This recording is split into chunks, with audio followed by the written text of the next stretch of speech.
Oke, baik. Terima kasih atas Mas Nino yang memberikan kendali kepada saya di moderator sesi dialog selanjutnya. Nah, pertama-tama saya ucapkan dulu selamat malam kepada seluruh partisipan setia Filofest 2021 yang telah hadir di Zoom Meeting Conference dan juga di live streaming YouTube. Nah, terima kasih juga sudah bergabung sampai hingga sesi terakhir Filofest hari ini di dialog ini yang akan saya moderatori. Nah, di sesi dialog berikut ini akan menjadi segmen penutup untuk hari keempat Filofest ini. Dan sebelum kita masuk ke pemaparan pemateri oleh para narasumber, saya mewakili rekan-rekan panitia Filofest di 2021 ingin mengucapkan terima kasih atas dukungan Kompas ID dan Mojok.co dalam Filofest ID 2021, sehingga acara berikut dapat terselenggara dengan lancar. Nah, mungkin saya akan memperkenalkan diri terlebih dahulu. Perkenalkan teman-teman semua, nama saya Ayom Ratita. Teman-teman bisa sapa saya dengan Ayom. Dan malam ini saya akan membersamai sesi dialog dalam Filofest yang akan membahas mengenai satu topik yang bagi saya juga sangat menarik, yakni mengenai tradisi epistemik dalam kearifan lokal Indonesia. Nah, topik ini juga menjadi topik sentral ya, saya kira dari tema Filofest di 2021 ini, yakni mengenai kini, nanti, dulu, dan filsafat sebagai tradisi. Nah, dari sesi pada kali ini, kita beruntung sekali nanti kita bakal bertemu, berbicara, dan berdiskusi bersama dengan dua narasumber yang luar biasa dan expertise pasti di bidangnya. Nah, mungkin kedua narasumber juga sudah hadir di Zoom meeting ini, yaitu Pak Simon Untara dan Pak Hendra Isanders. Mungkin saya terlebih dahulu ya akan menyapa kedua narasumber yang telah hadir ya pada room Zoom meeting kali ini. Nah, selamat malam Pak Simon Untara. Halo, selamat malam. Oke, bagaimana kabarnya Pak? Saya harap kabarnya baik-baik saja ya. Ya, baik. Baru pulang ini. Wah, syukur langsung bergabung ke sesi dialog ya Pak, baru pulang dari kerja. Semoga nggak kecapean. Nah, kemudian kita akan beralih ke pembicara selanjutnya, yaitu Pak Hendra Isanders. Selamat malam Pak Hendra. Malam teman-teman, sahabat-sahabat Filofest. Oke, bagaimana Pak kabarnya? Semoga saya berharap Bapak baik-baik saja ya Pak ya, dan bersemangat mengikuti malam ini untuk berdialog bersama teman-teman partisipan Filofest 2021 ini ya Pak ya. Siap. Nah, teman-teman, sebelum nanti kita mulai mendengar dan berdiskusi bersama kedua narasumber kita malam ini, mungkin saya kembali mengingatkan kepada teman-teman partisipan Filofest 2021 yang sudah hadir, mengenai salah satu rangkaian acara paling penting yang teman-teman bisa ikuti, yakni mengenai kuis filsafat. Nah, untuk kualifikasi dalam klasemen kuis filsafat nanti, teman-teman yang akan diselenggarakan di tanggal 20 November di hari Minggu, teman-teman pada sesi dialog ini teman-teman diharapkan untuk aktif bertanya, dan nanti pertanyaan yang menarik dan pertanyaan paling baik akan saya pilih dan kemudian untuk nantinya akan masuk ke dalam klasemen filsafat yang akan diselenggarakan pada kesempatan di tanggal 20 November. Nah, sebelum nanti kita mendengarkan ya pemaparan materi dari kedua narasumber, dari Pak Simon Untara dan Pak Hendra Isander, terlebih dahulu nanti saya akan secara singkat memperkenalkan kedua narasumber ini. Saya akan bacakan lebih dahulu ya CV dan apa saja yang dilakukan kedua narasumber ini. Nah, mungkin dari Pak Simon dulu, saya akan memulainya. Nah, Pak Simon Untara ini merupakan seorang pengajar di Fakultas Filsafat Universitas Katolik Widya Mandala, Surabaya. Beliau mengampu materi mengenai sejarah filsafat modern dan sejarah filsafat kontemporer. Beliau juga sudah menerbitkan salah satu buku yang berjudul Genggaman Vatikan Rahasia Supremasi Suci. Nah, kemudian saya akan beralih ke narasumber berikutnya, yakni Pak Hendra Isanders. Beliau merupakan Kepala Program Kajian Seni Budaya dari Loka Institute, Kilau Art Community, dan merupakan tenaga kerja teknis penelitian geopodologi, geomorfologi, geoarkeologi di Percadian Lohan Basa, Sumatera Selatan. Nah, beliau juga merupakan seorang director di jakartawix.com dan terlibat menjadi kurator di beberapa pameran seni. Nah, untuk selanjutnya, saya akan mempersilahkan kepada Pak Simon Untara terlebih dahulu untuk memaparkan materinya. Untuk silahkan waktu dan layar saya persilahkan. Silakan Pak Simon bisa memulai terlebih dahulu. Mungkin waktunya 30 menit ya Pak ya. Baik, suara saya cukup terdengar ya, Mbak Ayem ya. Terdengar Mas, jelas. Iya Pak. Terima kasih banyak. Terima kasih sudah mengundang saya untuk kita berdiskusi bersama di sini begitu ya. Dan tema yang disampaikan kepada saya menurut saya tema yang sangat menarik sebenarnya. Dan saya sangat senang juga bisa bersama dengan Pak Hendra begitu ya. Barangkali beliau yang akan sangat expert begitu ya terkait dengan bagaimana tradisi kearifan lokal begitu. Sementara barangkali saya akan lebih banyak berbicara tentang bagaimana tradisi epistemisnya itu kira-kira dibangun begitu. Tetapi saya tidak akan sangat fokus teman-teman kepada bagaimana tradisi epistemis dalam konteks filsafat Nusantara atau dalam konteks kearifan lokal Indonesia ini. Saya mau mengajak teman-teman untuk melihat bagaimana epistemologi atau bagaimana tradisi epistemis itu kurang lebih dipahami, dan nanti saya mengajak teman-teman juga untuk melihat bagaimana secara genealogis kita akan melihat perkembangan tradisi epistemis ini atau tradisi epistemis ini kira-kira dikembangkan. Sehingga kita nanti bisa melihat juga kira-kira akan seperti apa kalau kita bicara tentang tradisi epistemis dalam konteks kearifan lokal di Indonesia ini. Saya akan mulai share screen.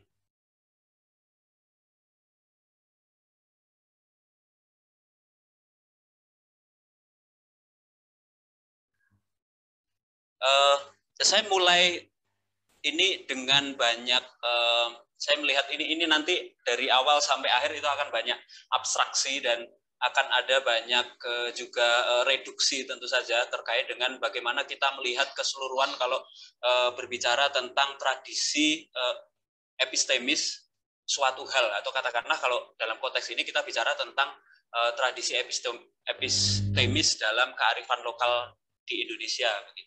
Saya mulai dari penjelasan-penjelasan yang sederhana begitu ya. Meskipun dalam konteks filsafat biasanya memang tidak ada yang sederhana gitu ya. Tapi saya mulai dari hal-hal yang dari tema yang disampaikan kepada saya itu perlu klarifikasi supaya duduk persoalannya menjadi kurang lebih clear begitu. Secara umum epistemologi atau tradisi epistemis misalnya begitu ya, itu dipahami dari dua kata ini ya, episteme dan logos. Logos itu ilmu, episteme itu ya katakanlah gambaran atau pemikiran atau pemahaman atau pengetahuan begitu ya. Sehingga episteme dan logos ini dipahami sebagai ilmu yang berupaya untuk mendalami pengetahuan setepat mungkin. Dan ini adalah satu upaya rasional untuk menentukan nilai kognitif pengalaman manusia dalam relasinya dia dengan lingkungan. Ini sebenarnya adalah pemahaman yang sangat dasar begitu ya. Kalau kita mencoba untuk memahami epistemologi itu kurang lebih seperti apa, dan yang saya gunakan di sini memang epistemologi yang berciri sangat individualistik dulu. Model epistemologi memang ada beberapa ya. Nanti tentu saja dalam konteks kearifan lokal kita bicara tentang bagaimana tradisi epistemis itu menggunakan model epistemologi sosial juga yang di-share bersama-sama dan kemudian menghasilkan satu dorongan untuk melakukan tindakan tertentu. Nah, di sini epistemologi itu sederhananya adalah ilmu tentang pengetahuan manusia. Dan kalau kita bicara tentang kearifan lokal itu ya kebijaksanaan etis gitulah ya, yang didasarkan pada satu tradisi epistemis dari masyarakat lokal. Andainya bahwa kearifan lokal itu ditopang atau didasari oleh keyakinan-keyakinan, oleh pengetahuan dan pemahaman-pemahaman yang berciri epistemologis. Nah, dalam konteks ini saya melihat bahwa duduk persoalannya itu ada bayang-bayang filsafat barat dalam upaya kita sebenarnya untuk memahami bagaimana kearifan lokal di Indonesia ini mau dikembangkan. Saya mulai sebenarnya dari judul yang kita diskusikan ini saja. Kalau kita bicara tentang bagaimana tradisi epistemis itu, epistemologi itu pada dasarnya adalah andaian filsafat Barat, gitu ya, tentang bagaimana manusia itu berfilsafat, soal bagaimana memahami realitas dan bagaimana pemahaman atas realitas ini nanti akan menjadi dasar bagi tindakan-tindakan kita, dan secara konkret kalau kita bicara dalam konteks ini ya bagaimana nanti akan menjadi dasar bagi kearifan lokal itu. Nah, dalam tradisi filsafat Barat itu epistemologi itu nanti akan sangat terkait dengan pembagian filsafat yang kurang lebih dipahami dalam 3 bagian ini ya. Ontologi, pemahaman tentang realitas, kemudian epistemologi dan etika atau aksiologi. Aksiologi sendiri biasanya dibagi jadi 2 ya, etika lalu estetika. Nah, pengembangan tradisi epistemis dalam kearifan lokal itu dipahami juga tidak lepas dari tradisi pengembangan filsafat Barat sebagai framework. Maka saya sendiri melihat bahwa kalau kita bicara tentang kearifan lokal dan kemudian kita mencoba untuk memilah-milah ini adalah kearifan lokalnya, kemudian yang ini adalah tradisi epistemisnya, itu sebenarnya adalah model atau cara kita dengan framework filsafat Barat itu mencoba untuk memahami apa yang dalam hidup sehari-hari itu kita lakukan ketika kita berjumpa dengan realitas di sekitar kita. Tetapi memang bias, katakanlah begitu ya, dari framework filsafat Barat itu memang nampaknya tidak bisa kita hindarkan, dan nanti sampai bagian akhir itu saya menunjukkan juga pada teman-teman bahwa kalau kita berbicara tentang tradisi kearifan lokal dengan melihat atau memperhitungkan ancaman-ancaman yang sudah terjadi pada tradisi epistemis di belakangnya, misalnya itu upaya-upaya yang misalnya nih rasionalisasi, misalnya rasionalisasi itu kan sebenarnya sangat khas Barat juga, itu nanti tetap harus kita lakukan. Nah, tradisi epistemis itu tadi saya sudah menyebut ini adalah dasar bagi kearifan lokal, dan saya melihat bahwa penting untuk nantinya memahami situs-situs epistemis kearifan lokal, gitu ya. Situs-situs inilah yang sebenarnya menjadi pusat-pusat pengembangan begitu, pusat-pusat diskursus misalnya tentang tradisi epistemis yang nantinya akan menjadi dasar bagi kearifan lokal yang mendorong tindakan dalam hidup masyarakat Indonesia, kurang lebih semacam itu. Nah, ketika berpikir tentang tradisi epistemis, bagaimana epistemologi itu mau ditempatkan sebagai dasar bagi local wisdom atau kearifan lokal begitu ya. Saya melihat bahwa tradisi epistemis itu sangat terkait dengan konsep manusia seperti apa yang mau dikembangkan. Artinya ilmu atau pemahaman tentang pengetahuan seseorang atau suatu masyarakat itu tidak pernah lepas dari kira-kira ke depan itu kita atau manusia itu mau mengarah kemana. Dan ini saya tunjukkan ke teman-teman itu ada perbedaan yang sebenarnya sangat mendasar ya antara konsep atau gambaran tentang manusia pada tradisi filsafat Barat dengan bagaimana tradisi filsafat Nusantara, dalam konteks ini Indonesia itu mau mengarah begitu ya. Saya menyebut di sini filsafat Nusantara karena saya melihat bahwa tradisi epistemis dari kearifan lokal ini sebenarnya bersumber pada tradisi filsafat Nusantara yang terus-menerus dikembangkan sebagai satu kajian begitu. Dan saya melihat bahwa dalam tradisi filsafat Barat itu gambaran antroposentrismenya atau terutama pada filsafat Barat modern begitu ya, setelah masa-masa abad pertengahan begitu, itu sedemikian kuat menempatkan tradisi subjek itu sebagai pusat dari keseluruhan realitas. Heidegger sendiri dalam upayanya untuk memahami bagaimana Dasein itu bekerja atau gagasan tentang Dasein itu bekerja, itu menyebut bahwa gagasan cogito ergo sum-nya Descartes, atau katakanlah ini the I-nya atau si ego ini memang kemudian ditempatkan sebagai pusat dari pemahaman manusia terhadap realitas.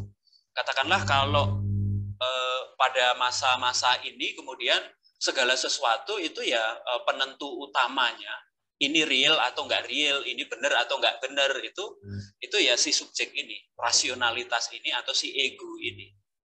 Nah, dalam konteks itu kemudian dilakukan dikotomi atau pemisahan yang jelas antara mana yang subjek dan mana yang objek.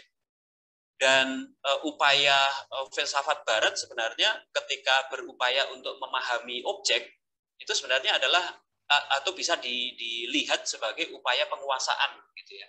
Dan ini sebenarnya cocok dengan apa yang disampaikan oleh Francis Bacon sendiri ya, bahwa ketika rasio itu diperankan sebagai penentu pengetahuan dan pengetahuan itu nanti digunakan secara sangat spesifik untuk penguasaan alam gitu ya. Ya itu seolah-olah menjadi satu-satunya cara atau satu-satunya way of life gitu ya, satu-satunya cara manusia untuk menjalani hidupnya dan diam-diam kemudian melihat segala sesuatu itu sebagai objek yang ada bagi diri manusia itu sendiri.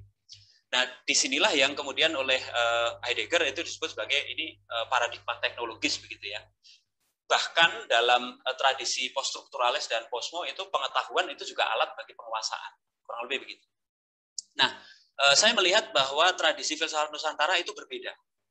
Tradisi filsafat Nusantara itu menempatkan filsafat atau pengetahuan epistemologis itu sebagai filsafat eksistensi, yang tentu saja berbeda dengan eksistensialisme dalam tradisi filsafat Barat, begitu ya.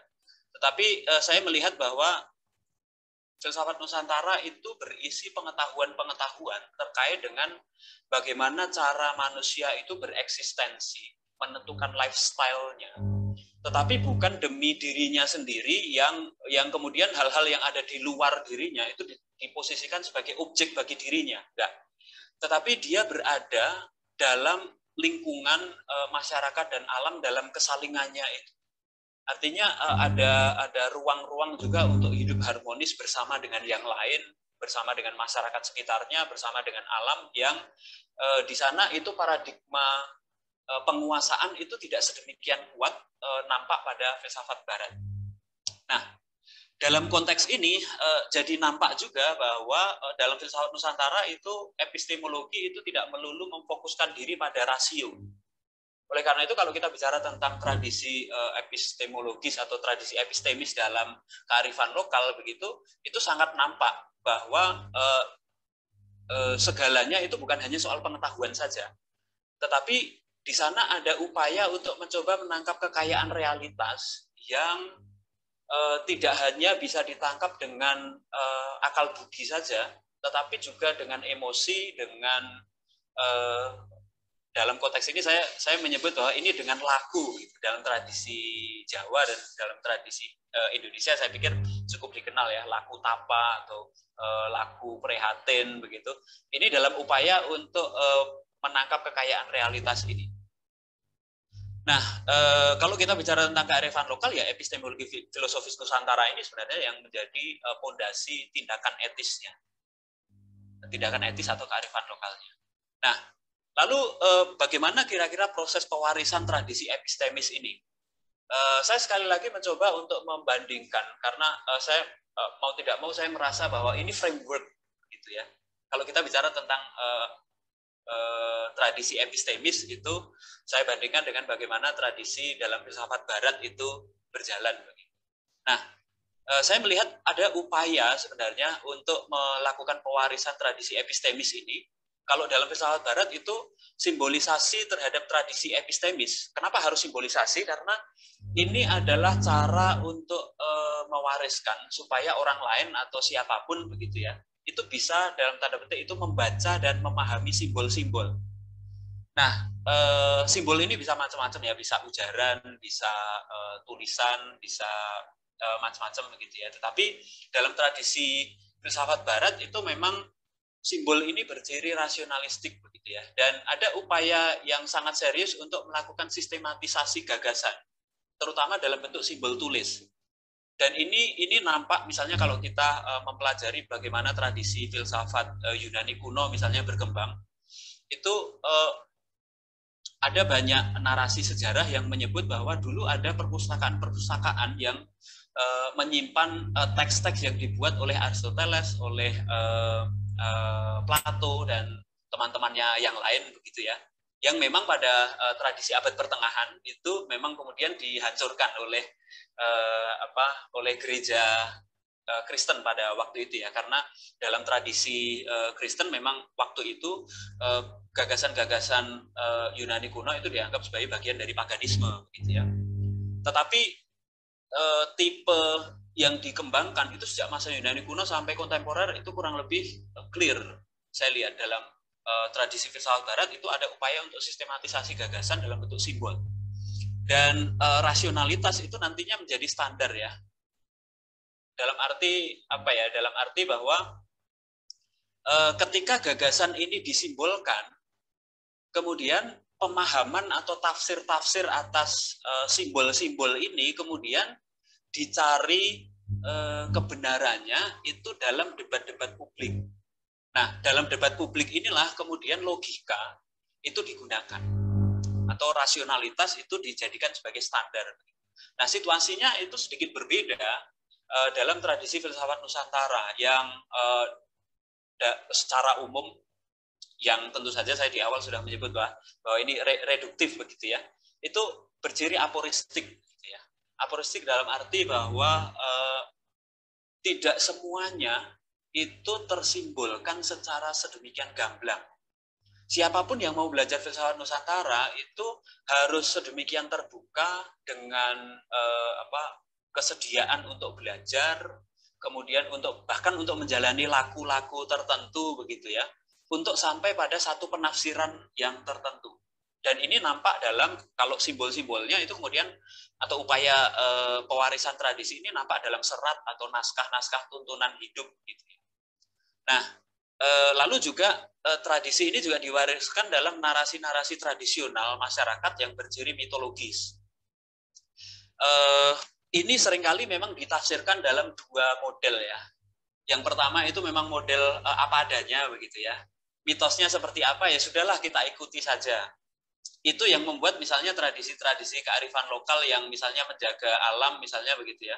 Itu ya ditafsirkan berdasarkan kisah-kisah mitologisnya itu seperti apa, sudah lakukan itu saja. Nah, ini yang memang kemudian dalam perjumpaan dengan tradisi-tradisi pemikiran kontemporer, terutama tradisi-tradisi yang sangat rasional begitu, itu menjadi persoalan. Dan dalam konteks ini memang kemudian kita melihat tradisi yang kedua ya, misalnya narasi tradisional yang berciri mitologis itu juga menunggu untuk sebenarnya untuk ditafsirkan lagi dengan ide-ide yang jauh lebih rasional dan lebih kontekstual, sehingga tindakan kearifan lokal itu sendiri itu juga secara epistemis itu bisa dipertanggungjawabkan secara rasional. Lalu tadi saya sudah menyebut ya, filsafat Nusantara ditemukan dengan mengutamakan keterlibatan atau dengan laku itu sendiri, dan nilai-nilainya itu juga ditemukan dalam proses pencarian yang terus-menerus. Ini proses pewarisannya. Nah, lalu bagaimana proses-proses pewarisan ini bisa terus-menerus terjadi sehingga bisa menjadi tradisi epistemis begitu ya. Maka saya memberi judul di sini ini genealogi pengembangan tradisi epistemisnya itu seperti apa. Tradisi epistemis dalam filsafat itu pada dasarnya selalu berkembang di, saya beri tanda kutip, itu pusat kajian gitu ya. Karena saya kesulitan juga untuk menemukan kata yang tepat karena kalau di masa-masa sekarang ya kita paham lah kurang lebih ini pusat kajian gitu ya. Tetapi di masa-masa kuno misalnya itu saya pikir tidak akan disebut semacam ini begitu. Saya menyebut yang menjadi pusat-pusat nantinya atau sering disebut dalam tradisi pemikirannya Michel Foucault misalnya begitu yang ketat bicara tentang genealogi, itu bicara tentang situs-situsnya gitu ya. Ini nampak dalam para pemikir karismatik di Yunani kuno misalnya. Orang-orang yang berguru pada Plato, berguru pada Aristoteles, dengan tempat kalau dalam tradisi kita barangkali ada sanggarnya sendiri, ada padepokannya sendiri. Kalau di sana mungkin ada akademianya sendiri begitu ya. Kemudian pusat-pusat yang lain ini terus berkembang begitu ya. Pada masa abad pertengahan itu yang paling kuat nampak itu di biara-biara. Biara ini dalam tradisi Kristen begitu ya, itu bisa jadi sangat besar begitu ya. Bahkan bisa meliputi satu kota pada masa sekarang begitu ya. Pojokan kota itu adalah pojokan biara juga misalnya kayak gitu ya. Ini dikembangkan dalam biara itu sekaligus menjadi pusat-pusat pendidikan. Maka tidak mengherankan juga intelektual yang berkembang pada masa abad pertengahan ini juga kebanyakan juga pastor atau para biarawan. Nah, lalu pada masa modern itu nampak dalam tradisi cetak. Lalu universitas sebenarnya sudah muncul sejak sebelum modernitas ya. Tahun-tahun 1200-an itu sudah mulai muncul universitas juga. Lalu karena tradisi cetak, maka pengembangan tradisi epistemis ini menjadi jauh lebih mudah dan lebih menyebar begitu ya. Dan ini didukung oleh tradisi situasi politik filsafat Barat, situasi politik di Eropa pada waktu itu dengan menjamurnya Protestantisme. Lalu pusat-pusat kajian yang lain ini saya membandingkan ya, yang tadi saya sebut itu di Barat kurang lebih begitu. Kalau yang di Timur ya kurang lebih itu ya dalam tradisi Indonesia atau Nusantara itu ya di padepokan, lalu di keraton, di sanggar begitu ya. Yang lebih baru itu mungkin kita menyebut di pesantren, lalu pusat-pusat kajian lain. Dan yang menarik kalau di tradisi Indonesia itu juga atau di Nusantara itu nampak dalam ritus-ritus budaya yang dirayakan terus-menerus begitu ya, setiap tahun sekali begitu, dan itu didasarkan pada tradisi epistemis tertentu untuk menjaga kearifan lokal. Lalu juga narasi pertunjukan budaya Nusantara. Nah, situs yang lain yang juga menentukan pewarisan tradisi ini adalah keputusan-keputusan politik sebenarnya.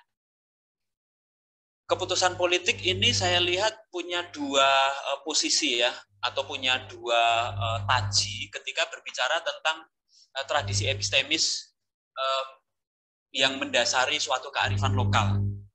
Yang pertama itu dia mengarahkan dan mengembangkan.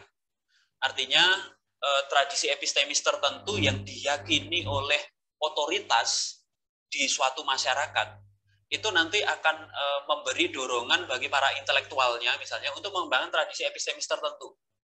Tetapi di sisi lain juga keputusan politis atau otoritas ini juga berfungsi untuk menormalkan dan memberikan sensor sebenarnya. Artinya mereka-mereka yang atau pemikiran-pemikiran yang dianggap tidak sesuai dengan nilai-nilai yang mau diperjuangkan oleh otoritas maka akan disingkirkan.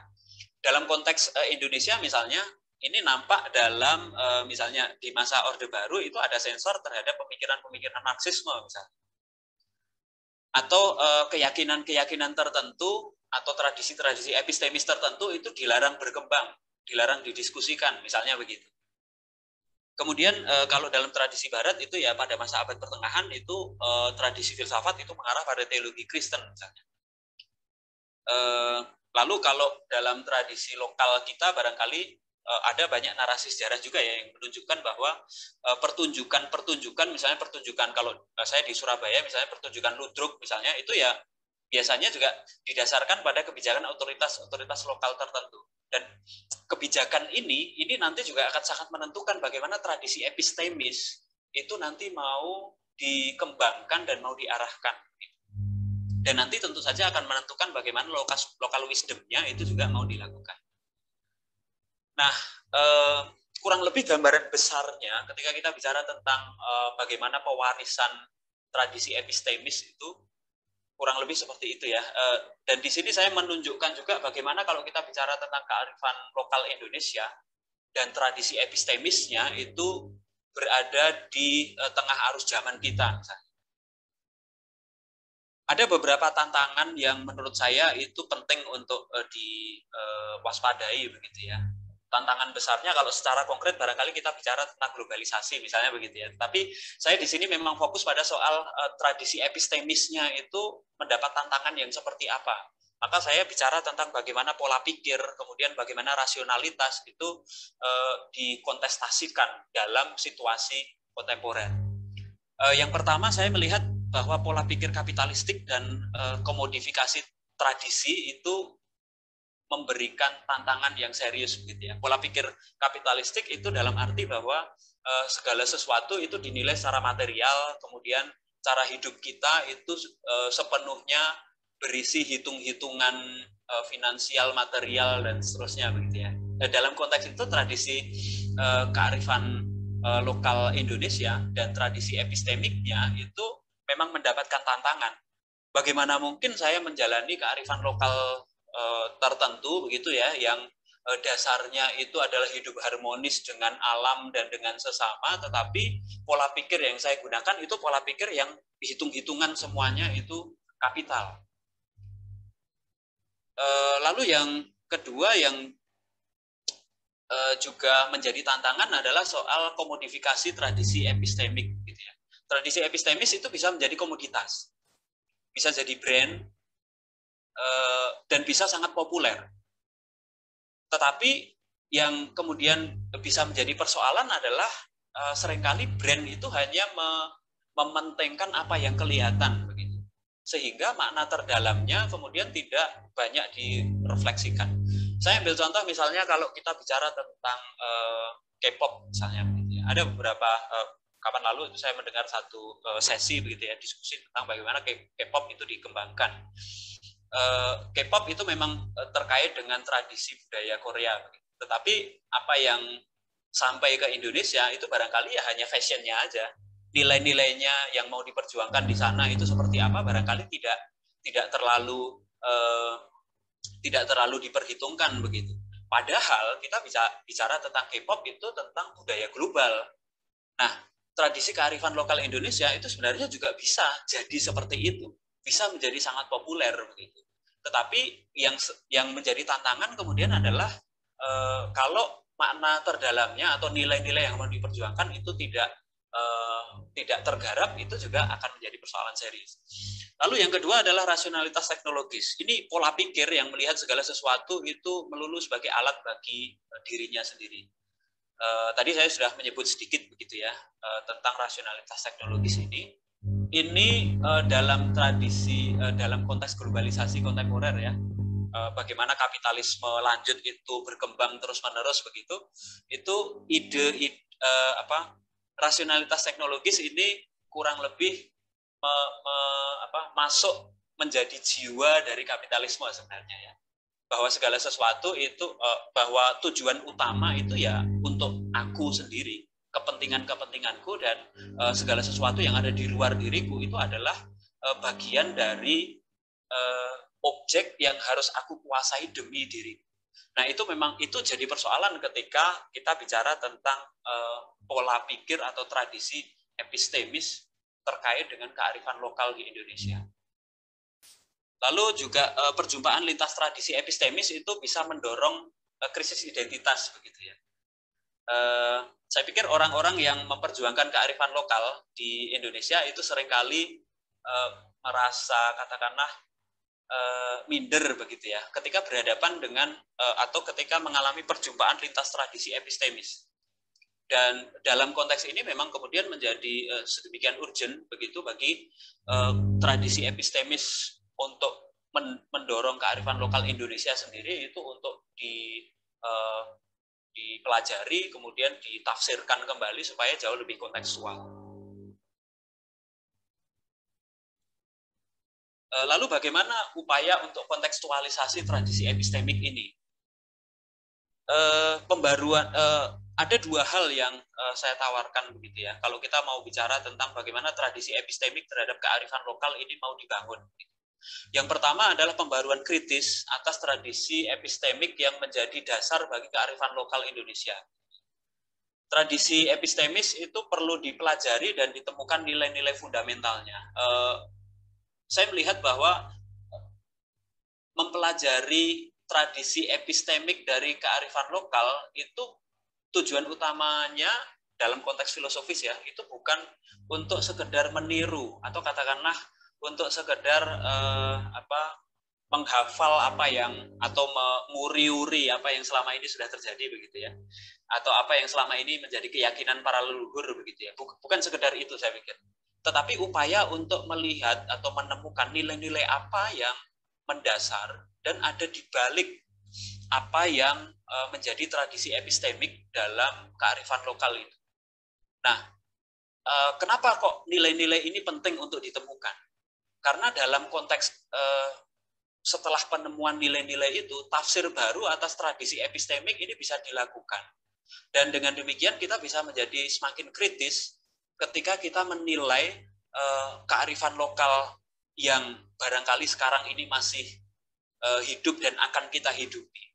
Atau mungkin nggak kita membuat katakanlah dasar-dasar yang baru dan ide-ide yang baru yang lebih kreatif dan lebih kontekstual terkait dengan memperjuangkan nilai-nilai dari kearifan lokal ini.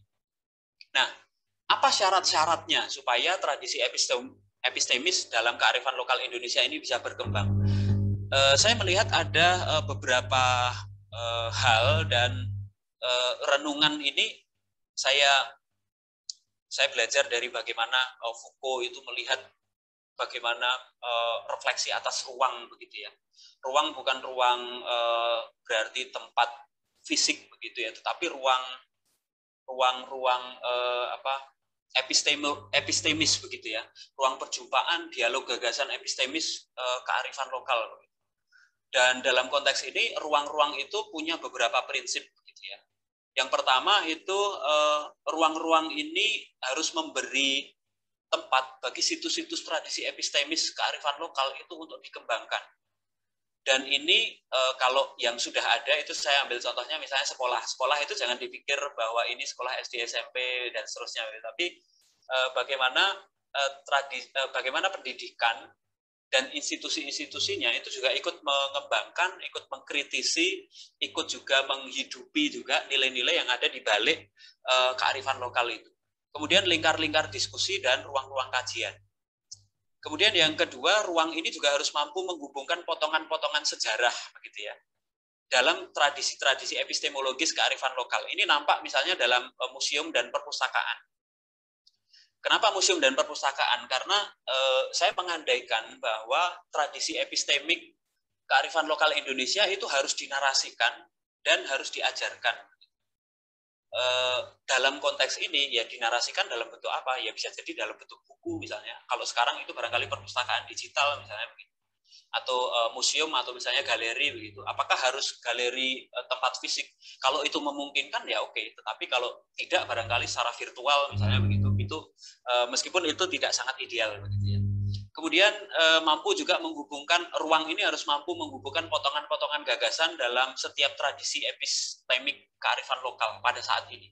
Ini nampak misalnya dalam festival-festival.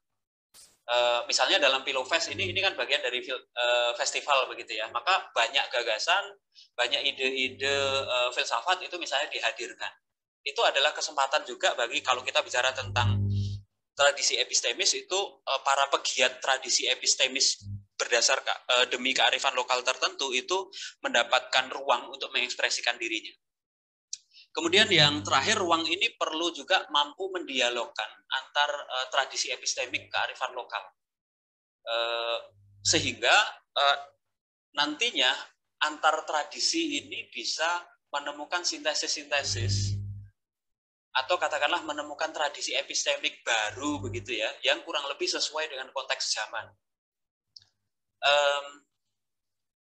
Saya membayangkan bahwa ada banyak tradisi dan tidak semua tradisi sebenarnya sangat terbuka untuk dialog. Tradisi epistemik itu gitu ya.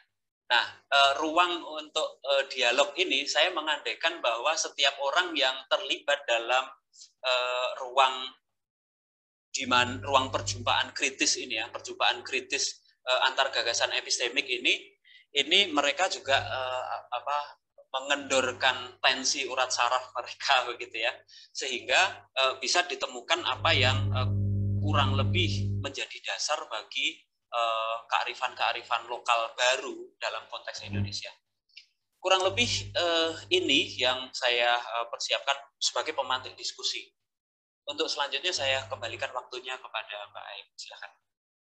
Terima kasih Pak Simon atas pemaparannya. Nah, saya sudah melihat beberapa chat pertanyaan yang telah teman-teman ajukan. Tapi sebelum nantinya kita masuk ke sesi pertanyaan, kita nanti akan lebih dulu masuk ke pemaparan mengenai Pak Hendra Insander. Tapi sebelumnya saya mungkin akan merangkum sedikit ya apa yang sudah dijelaskan oleh Pak Simon Untara tadi. Pak Simon memiliki stressing point di bagaimana ide-ide dalam kearifan lokal itu memiliki paradigma yang lain gitu daripada filsafat barat, sebagaimana ilmu pengetahuan yang diformalisasi dalam gagasan bentuk tulisan. Nah, tadi yang bagi saya menarik juga adalah apa yang diajukan oleh Pak Simon mengenai mengenai pembaruan kritis, bagaimana kita memandang kearifan lokal. Karena seperti yang kemudian sebelumnya dibahas di sesi sebelumnya, yaitu di sesi asal-usul filsafat Nusantara, bagaimana kita memandang kearifan lokal itu kita hanya berpacu kepada masa lalu dan begitu saja gitu. Tapi Pak Simon tadi mengajukan bahwa kita harus lebih mendasarkan kepada nilai-nilai fundamentalnya, dan saya pikir itu akan menjadi sebuah diskusi yang menarik gitu, yang bisa mungkin teman-teman bisa mengajukan pertanyaan atau mengajukan tanggapan di sesi tanya jawab nantinya. Nah, selanjutnya kita akan beralih kepada pembicara selanjutnya, yaitu Pak Hendra Ihsander. Silakan Pak Hendra, 30 menit waktunya, waktu dan layar saya persilahkan.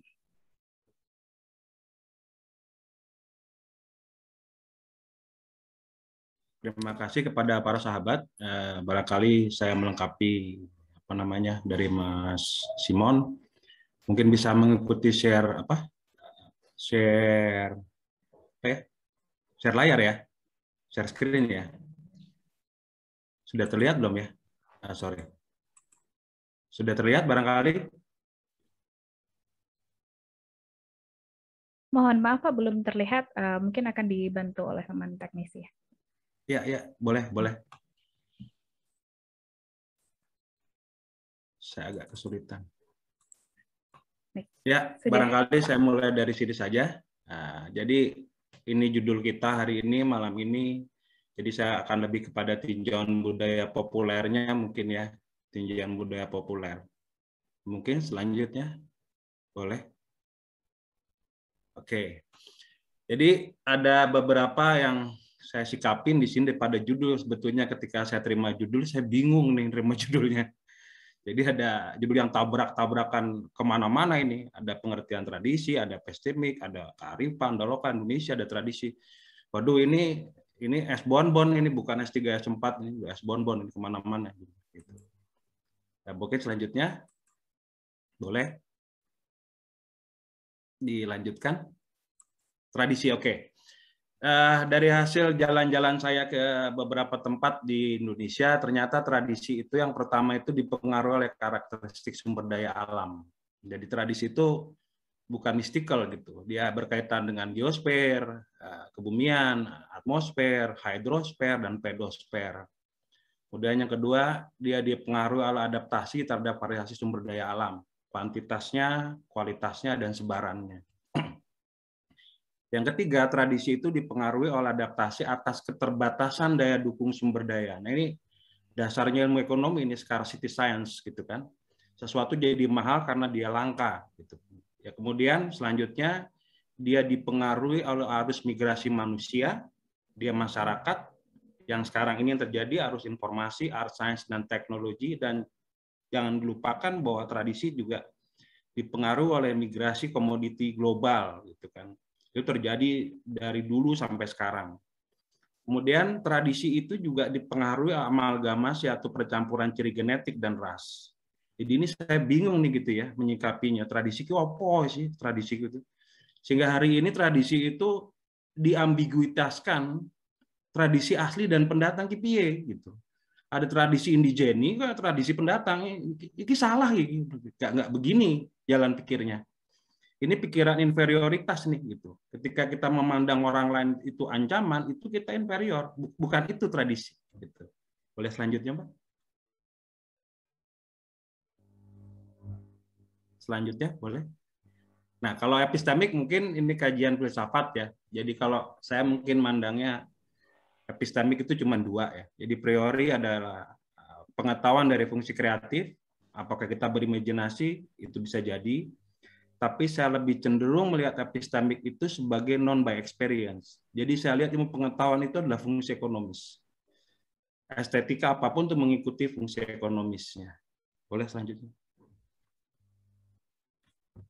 Nah, kalau di dunia saya, kalau kita lagi gali-gali candi itu ya, gali-gali situs gitu kan. Yang kita pertanyakan itu ada 8 poin. Yang pertama, gimana sih ide itu ketemu? Terus bagaimana ide itu didapatkan, dia mendapatkan rumusan, dan dia berhasil diformulasikan secara deskriptif. Kemudian setelah tahapan ini dia mulai melakukan pemuliaan, sofistikasi, dan utilisasi. Dia gunakan tuh rumusannya. Kemudian keahlian keempat itu adalah keahlian mengelola, to manage and maintain knowledge. Pengetahuan tidak akan ada artinya kalau tidak ada pengetahuan tentang mengelola pengetahuan itu sendiri kan. Nah, setelah dia bisa kelola, pengetahuan juga nggak ada gunanya kalau dia tidak menghasilkan services dan tidak dalam fungsi praktikal. Jadi setelah mengelola, ada pengetahuan memanfaatkan pengetahuan. Setelah memanfaatkan, baru kita bicara tentang pelestarian. Kalau kita bicara tentang proses kebudayaan, itu pasti eco-cultural services. Kemudian step selanjutnya adalah pewarisannya, to heritage. Kita mewarisin ini untuk siapa dan apa sih yang harus diwarisin gitu kan? Itu pertanyaan-pertanyaan yang paling mendasar gitu. Kemudian gejala kontemporerisasi hari ini. Jadi ada 2 istilah yang sangat ngepop sekarang, recycle dan upcycle. Jadi kearifan dan apapun pengetahuan itu ada proses upcycle ketika ada downcycle-nya. Nah, yang terjadi adalah hari ini terjadi kontemporerisasi. Jadi kayak di Jakarta sekarang ondel-ondel itu sendirian, bapaknya nggak ada, istrinya doang di jalanan tanpa anak. Itu proses kontemporerisasi. Bisa selanjutnya. Nah, ini dia. Kearifan itu bukan gejala lokal menurut saya. Jadi kalau kita bilang kita yang arif, orang lain nggak arif, itu keliru. Gitu. Semua orang itu arif. Gitu. Bahwa kearifan itu nilai universal, dia bukan lokal. Jadi kearifan itu dapat didefinisikan pertama itu dia efisien dalam menggunakan sumber daya. Kalau tidak efisien, dia nggak akan hasilkan knowledge. Kemudian pengertian pengetahuan itu sendiri kan cerdas, itu kan. Cerdas itu dalam mengelola sumber daya alam sehingga dia bentuknya ada local genius. Yang pertama itu pengetahuan tentang local resources. Kedua itu menghasilkan local genius. Yang ketiga dia efektif dalam memanfaatkan sumber daya alam itu menghasilkan local experience. Nah, baru step itu dicapai, keberlanjutan dalam memelihara sumber daya alam. Disinilah kita sering terjebak bahwa sumber kearifan itu hanya di sini tuh, hanya di local wisdom ini. Kita nggak pernah lihat di 3 step ke atas. Kemudian setelah keberlanjutan, nggak mungkin satu pengetahuan itu berhenti dan mati, gitu kan? Dia harus kreatif. Nah, dari sini pemanfaatan sumber daya antroposfernya mulai terjadi, bahasa, sejarah, budaya, capaian iptek dan segala macamnya. Think global, act and root locally. Jadi menurut saya kebijakan itu bersifat universal karena nilainya. Nggak ada tuh lokal. Bukan bentuknya loh ya. Nilai-nilai kearifan itu yang universal. Gejala lokal itu tidak. Itu istilahnya ambiguitas. Gitu. Boleh selanjutnya, Mbak? Nah, selanjutnya. Nah, ini dia nih, saya bingung nih. Lokal ini pengertian lokal ki opo gitu. Kalau di dalam dunia penelitian gitu kan, lokal itu kan ruang dan space and places. Terus apa dan di mana, bagaimana batas ruang fisiknya? Yang kita sebut lokal itu seberapa gede ruangnya.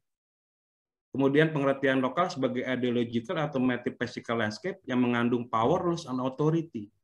Jadi sebetulnya lokal itu apa, di mana, bagaimana batas ruang ideologi politiknya, sehingga pengertian lokal itu selalu menjebak kita pada 2 komponen yang kita nggak kelar-kelar nih ngomong. Kita merasa ada perbedaan antara emik dan etik. Jadi kalau orang kampung ngomong itu harus diuji, kalau orang kota ngomong itu nggak perlu diuji. Ini keliru, gue. Itu totally wrong tuh, gitu kan? Bahwa ketika orang kampung bilang bahwa kemanfaatan satu sumber daya itu X, orang kota bilang itu Y, kita cenderung etik nih. Kita membahas orang Baduy dalam konteks etik, tapi bukan dalam konteks emiknya. Di kita terjebak pengertian lokal itu emik versus etiknya. Yang satu emik itu menghasilkan polemik kebudayaan, etika itu menghasilkan diskusi politik kekuasaan.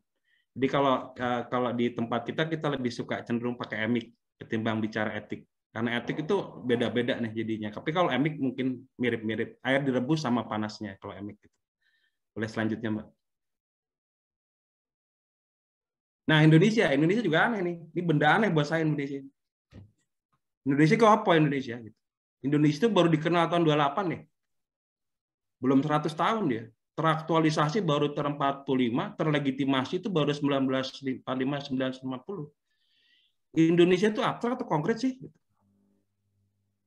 Bagi saya Indonesia hari masih abstrak, dia belum konkret gitu kan. Terus kemudian pertanyaan tentang leluhur Indonesia itu sopo. Ini yang membingungkan karena campur-campurannya luar biasa amalgamasinya. Boleh selanjutnya, Mbak? Nah, kalau kita mencoba mendalami Indonesia gitu. Kalau kita tanya Indonesia itu siapa gitu. Kita bisa deketin dengan teorinya Ansel and Gash. Ternyata Indonesia itu isinya 4. Pertama itu Indonesia itu pemerintah. Pemerintah bla bla bla bla and bla bla bla bla ujungnya kekuasaan. Kemudian Indonesia yang kedua itu cendekiawan. Orang yang ujung-ujungnya bla bla bla meningkatkan kualitas hidup manusia dan masyarakatnya. Kemudian Indonesia itu adalah pebisnis gitu. Jadi ada sekelompok orang memproduksi, mengkomersialisasi, mendistribusikan aneka macam barang dan jasa. Dan komponen keempat Indonesia itu publik. Jadi kalau kita bicara Indonesia siapa, menurut saya pendekatan yang efektif, salah satu pendekatan alternatif adalah mengidentifikasi Indonesia ini.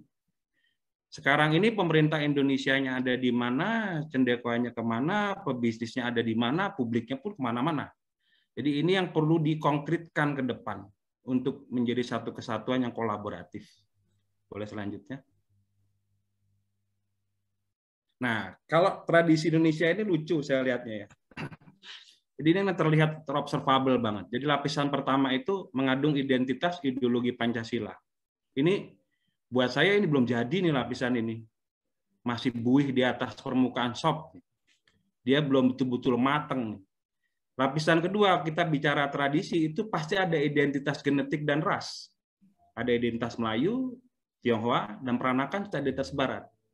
Ini kita selalu menganggapnya begini nih. Masyarakat kita ini identitas Cina, ini identitas bule, gitu kan. Kemudian lapisan ketiga itu identitas tidak terlepas dari identitas religi. Jadi begitu bicara tradisi Indonesia, relasinya selalu Islam, karena ada identitas religinya. Kemudian tradisi Indonesia terkonteks dengan etnis di ruang geografis. Ada Betawi, ada Sunda, ada Jawa, ada Bambara, dan seterusnya. Kemudian ada tradisi yang aneh nih hari ini kelindannya.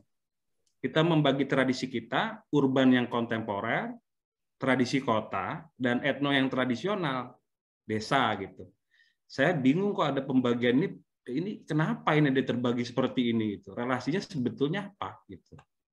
Nah, kemudian dalam pemahaman kita, opsi mana yang kita pilih menjadi identitas? Yang realitas atau ideologis?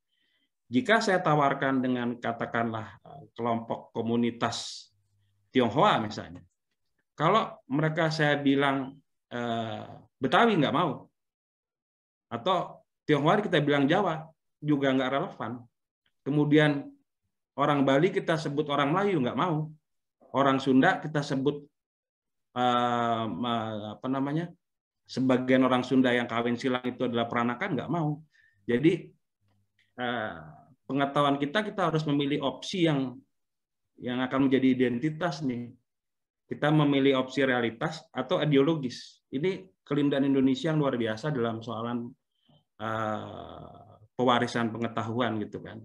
Boleh selanjutnya. Nah ini pewarisan gitu. Saya bingung nih orang kalau mewariskan suatu tradisi itu tradisinya atau nilainya. Gitu. Pengetahuan tentang bentuk tradisi atau nilai tradisi. Jika bentuk tradisi tidak dapat berubah, apakah kanibalisme itu harus dipelihara gitu? Possible kan? Jika nilai tidak dapat berubah, terus feodalisme itu inherent, terus gimana gitu? Kemudian pewarisan ikut jika bentuk boleh berubah dan nilai boleh dikaji ulang. Lalu, pertanyaan pewarisan hari ini kan sebetulnya adanya di poin yang paling bawah nih. Jika bentuk tradisi boleh berubah dan nilainya boleh dikaji ulang, jadinya seperti apa dia gitu kan. Nah, sekarang kita terjebak kepada bentuk tradisi, bukan nilainya. Jadi boleh selanjutnya, Pak? Nah, ini ya kalau kita lihat pewarisan tradisi ya, kita punya tradisi rumah besar ya. Kalau kita lihat nilai, jadi orang Padang, orang Palembang, Jambi, Bengkulu, Kalimantan, Dayak, orang Morewali, Sorowako itu dalam bentuk budayanya berbeda, tetapi nilai budaya mereka sama. Yang pertama itu Madani sebagai demokrasi in civil society. Jauh sebelum Socrates punya demokrasi, kita sudah punya demokrasi. Kita nyebutnya kebijaksanaan. Itu common things buat kita. Tidak harus terdikotomi. Kemudian tata kelola pemerintahan yang transparan dan akuntabel. Bagi orang kita, kata jujur itu bagian dari nilai sehari-hari. Gak usah dipikirin jujur itu apa. Jujur itu adalah tindakan yang betul-betul konsisten di masyarakat kita. Kemudian yang ketiga ada peningkatan kualitas hidup secara holistik. Kita nyebutnya gotong royong nih. Nah sebetulnya nilai ini nih nggak berubah nih, hanya bentuk yang berubah. Pertanyaannya jika kita meneruskan tradisi itu, apakah tradisi kita yang korup, yang tiran, yang oligarki dan feodal ini bisa boleh hilang nggak? Nah semua fitur ini terdistorsi pada tradisi masyarakat kita. Jadi tradisi kita mengandung nilai-nilai korupsi. Ada beberapa kilas sejarah yang penuh sekali dengan kisah korupsi. Beberapa sejarah kita mengenal sejarah tirani kekuasaan yang betul-betul kejam. Nah kemudian pewarisan nilai tentang cendekia waskita ya, filsafat, pengetahuan. Buat kita cerdas dan terampil itu udah ada dari dulu. Penelitian itu harus berdampak nyata bagi peningkatan kemakmuran masyarakat. Dan pengabdian itu memajukan kualitas kehidupan. Nah, yang terakhir itu, ini yang sebetulnya sudah ada di kita. Nah, nilai ini yang dikembangkan. Bukan bentuknya ya, tapi nilainya ini yang perlu dikembangkan dalam tradisi. Boleh selanjutnya? Komponen selanjutnya, nah ini yang kita kurang nih. Kita nganggap bahwa usaha itu datang dari langit, enggak lah gitu. Bahwa wirausaha itu pengetahuan gitu. Dan hari ini bicara tentang pewarisan nilai wirausaha itu dari kita dulu masyarakat melayani masyarakat. Ini betul-betul kita ini. Kita nggak kenal kapitalisme kita. Kita mengenal benda ini. Nah, oleh Barat disebut New Public Services in Community 5.0. Ini sudah ada di kita nih gitu. Nah, kalau kita bisa lihat praktek-praktek ini ada di beberapa kota besar Indonesia sekarang, Jakarta terutama dengan pola politik kolaboratif, dan kemudian Pak Jokowi dengan pola politik adaptatif. Nah, sebetulnya ini kita sudah punya. Kemudian wirausaha yang kita punya itu OVOP, One Village, One Region, One Product. Gitu kan? Kita punya brand gitu ya. Tapi kita nggak basiskan pada OVOP-nya. Nah, sebetulnya orang Garut cukur rambut, orang Palembang ahli apa, orang Ambon ahli apa, ini kita punya ini. Gitu. Ini tradisi kita. Kemudian kita juga punya tradisi filantropi. Ini kita punya tradisi sustainability. Semua fitur ini ada pada masyarakat kita dan perlu dipertahankan pada masyarakat Indonesia. Ini yang nilai wirausaha. Nah, selanjutnya. Nah, ini pewarisan tradisi dalam pengertian tradisi bukan bentuk ya.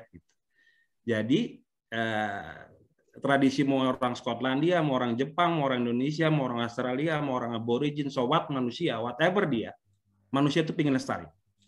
The basic principle of knowledge is survival, itu kan? Hari ini survival itu menjawab ancaman perubahan iklim dan rumusan New Gen Human Security. Nah ini definisi terbaru yang dikeluarin PBB nih.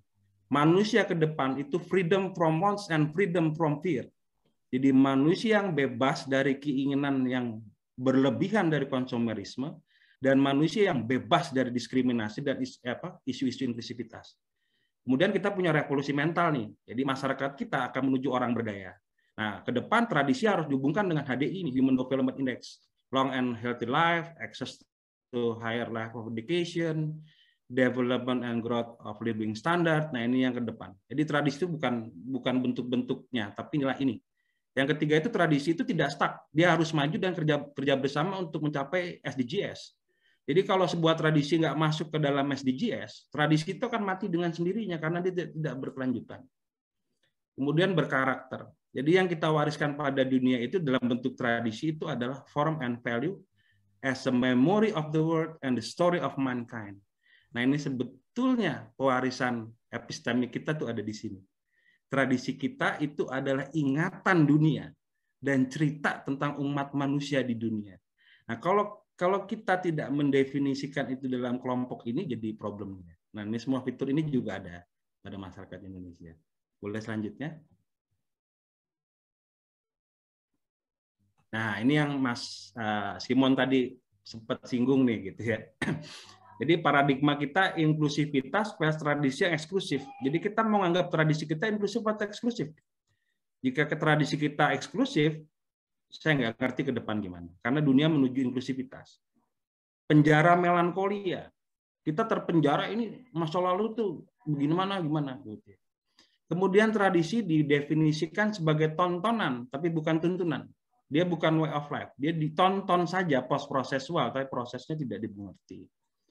Kemudian budaya bukan kosmetika, tapi cara adaptasi yang efisien dan berkelanjutan. Jadi inilah yang penting, adaptasi yang efisien dan berkelanjutan. Budaya itu hanya itu, menurut saya ya, dalam yang pengertiannya sangat sempit. Proses pembentukan pengetahuan tidak hanya berlaku pada satu generasi dan tidak didominasi oleh memori kolektif golden pastime. Jadi generasi ke depannya punya sejarah sendiri. Gitu. Kita nggak usah mewarisi, mereka bikin sendiri kok. Anak-anak Gen Z mereka akan menulis sejarahnya sendiri tanpa dipengaruhi golden time. Kemudian mengikuti arus budaya global tanpa kehilangan corak. Nah, yang kita mau tanya, identitas global yang melekat di kita itu nanti apa dan caranya gimana? Dan selanjutnya, seberapa besar kesempatan kepada generasi pasca Z ya. Jadi saya membayangkan 50 tahun ke depan itu untuk membentuk budaya dan tradisinya sendiri di lingkungannya inklusif dan kolaboratif di ranah community 5.0.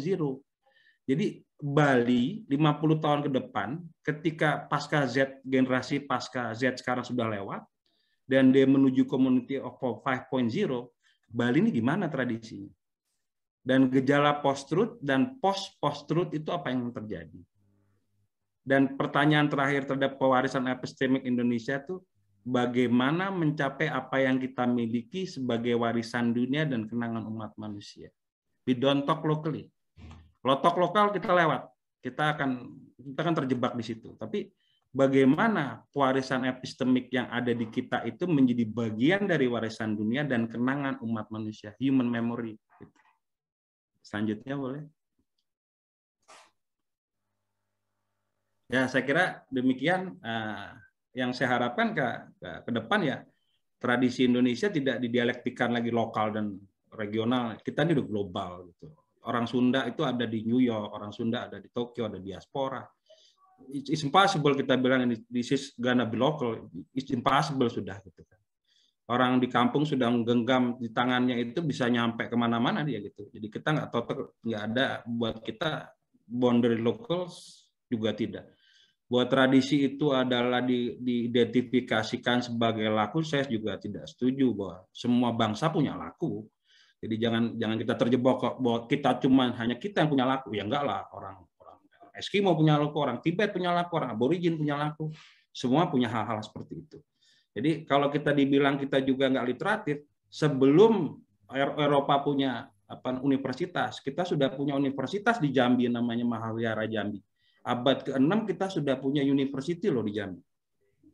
Ati Sadar Mikir itu udah bikin universitas. Kita lupa bahwa bahasa yang kita pakai, Austronesian language, itu bahasa pengantar perdagangan di Asia Tenggara dulu. Jadi kalau orang mau berdagang di Nusantara, itu sekolahnya di Jambi. Mereka harus belajar bahasa Melayu di Jambi, baru mereka bisa ke Jawa. Artinya kita tidak lagi ingin terjebak pada lokality, bahwa kearifan itu adalah sekedar tontonan. Menurut saya kita ingin bergerak ke arah yang lebih global. Kita pewarisan ini bukan kita mewarisi kepada anak saya gitu, atau kita mewarisi pada orang Indonesia gitu. bahwa kita harus sudah mampu mewarisi kepada dunia gitu. Gimana sih sekarang kita mewarisin dunia nih? Dunia lagi begini. Bagaimana Indonesia memberikan warisannya pada dunia sehingga kita nggak lagi bilang bahwa ini barat, ini timur. It's totally absurd buat saya. Timur, barat, utara, selatan itu nggak ada. Itu persepsi kita tentang timur dan barat secara geografis. Gitu. Jadi pertanyaan saya ke depan tentang tema ini adalah epistemik Indonesia ini bagaimana dia menjadi bagian dari warisan dunia. Kira-kira begitu. Terima kasih.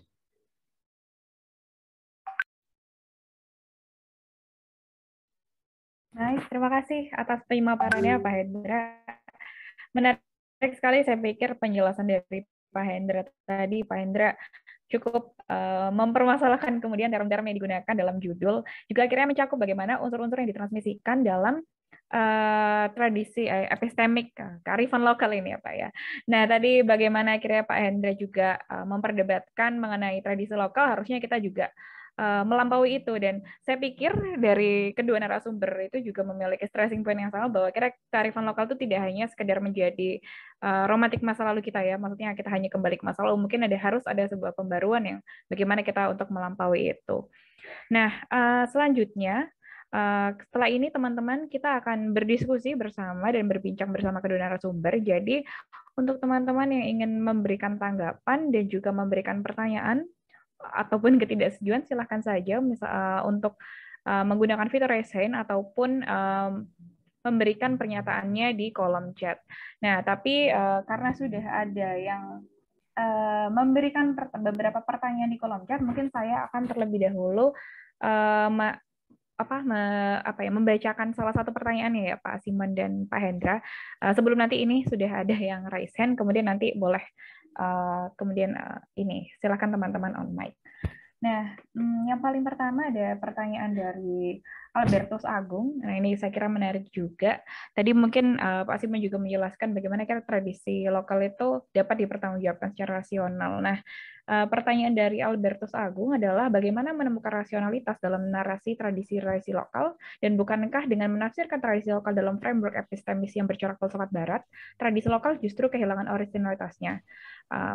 Nah, mungkin karena ini pertanyaan tadi dari materi Pak Simon, mungkin Pak Simon mau lebih dahulu menjawab. Silakan Pak. Ya, terima kasih banyak. Terima kasih banyak juga Pak Hendra ya. Saya banyak belajar juga dalam konteks ini. Ada beberapa pertanyaan juga di kolom chat juga yang agak mirip-mirip dengan ini begitu ya. Tapi dalam konteks ini saya memang ingin menegaskan bagaimana diskursus tentang kearifan lokal atau apalah tadi begitu ya. Tapi kurang lebih saya ingin mengajak untuk melihat bahwa kalau kita bicara tentang tradisi epistemologis tertentu begitu, itu saya setuju dengan yang tadi disebut bahwa manusia, atau kalau kita bicara tentang tradisi epistemologis tertentu itu tradisi itu atau epistemologi itu sebenarnya muncul dari relasi seseorang ketika dia katakanlah dalam bahasanya Heidegger begitu ya, itu dilempar dalam satu lingkungan atau wilayah situasional tertentu begitu ya, dan dia kemudian harus menentukan nilai-nilai apa yang menurut dia harus dia perjuangkan begitu. Dan dalam konteks ini saya melihat bahwa pada dasarnya sekalipun kita mungkin katakanlah kita pengen berpikir tentang segala sesuatu itu tentang semuanya atau apa begitu ya, tetapi ikatan akan ruang dan waktu tertentu itu tetap tidak bisa 100% diatasi oleh manusia. Dalam konteks ini kemudian kalau kita bicara tentang yang tadi disebut sebagai katakanlah yang tadi juga muncul di kolom chat itu adalah soal ini lokal atau yang universal misalnya begitu ya. Dalam situasi terikat ruang dan waktu itu, saya melihat bahwa lokalitas kita itu sudah sejak awal itu membatasi. Termasuk membatasi kemampuan kita untuk berabstraksi, untuk memperoleh suatu pengetahuan, sekalipun itu kita mengupayakan pengetahuan yang berciri universal. Nah, dalam konteks universalitas ini, memang kemudian tidak mudah ya untuk kemudian menentukan mana yang lokal dan mana yang universal begitu ya. Tetapi dalam konteks ini saya memang berpegang pada apa yang dalam tradisi filsafat modern itu digunakan oleh Immanuel Kant misalnya ketika dia berbicara tentang prinsip-prinsip universal begitu. Dan dalam kearifan lokal itu saya menemukan bahwa kalau kita mau berbicara tentang hal-hal yang universal dari apa yang kita pahami sebagai kearifan lokal itu ya akan nampak dalam nilai-nilai yang ada di balik apa yang tampak atau apa yang ada di balik dorongan-dorongan etis yang kita yakini sebagai ini kearifan-kearifan lokal misalnya begitu. Nah, memang pertanyaan tentang kearifan lokal itu apa? Apakah kearifan lokal itu tidak ada sama sekali begitu ya? Itu juga pertanyaan menarik menurut saya begitu ya. Tapi saya melihat bahwa keterbatasan kita terhadap lokalitas atau waktu dan ruang tertentu sekalipun ya katakanlah kalau kita sekarang di era internet misalnya kita bisa bicara tentang hal-hal yang sedemikian global begitu ya. Tetapi saya pikir kita tetap harus jujur juga bahwa tidak bisa 100% itu diri kita atau keterikatan kita pada satu ruang dan waktu tertentu itu sepenuhnya diatasi. Itu yang mau saya sampaikan terkait dengan pertanyaan ini.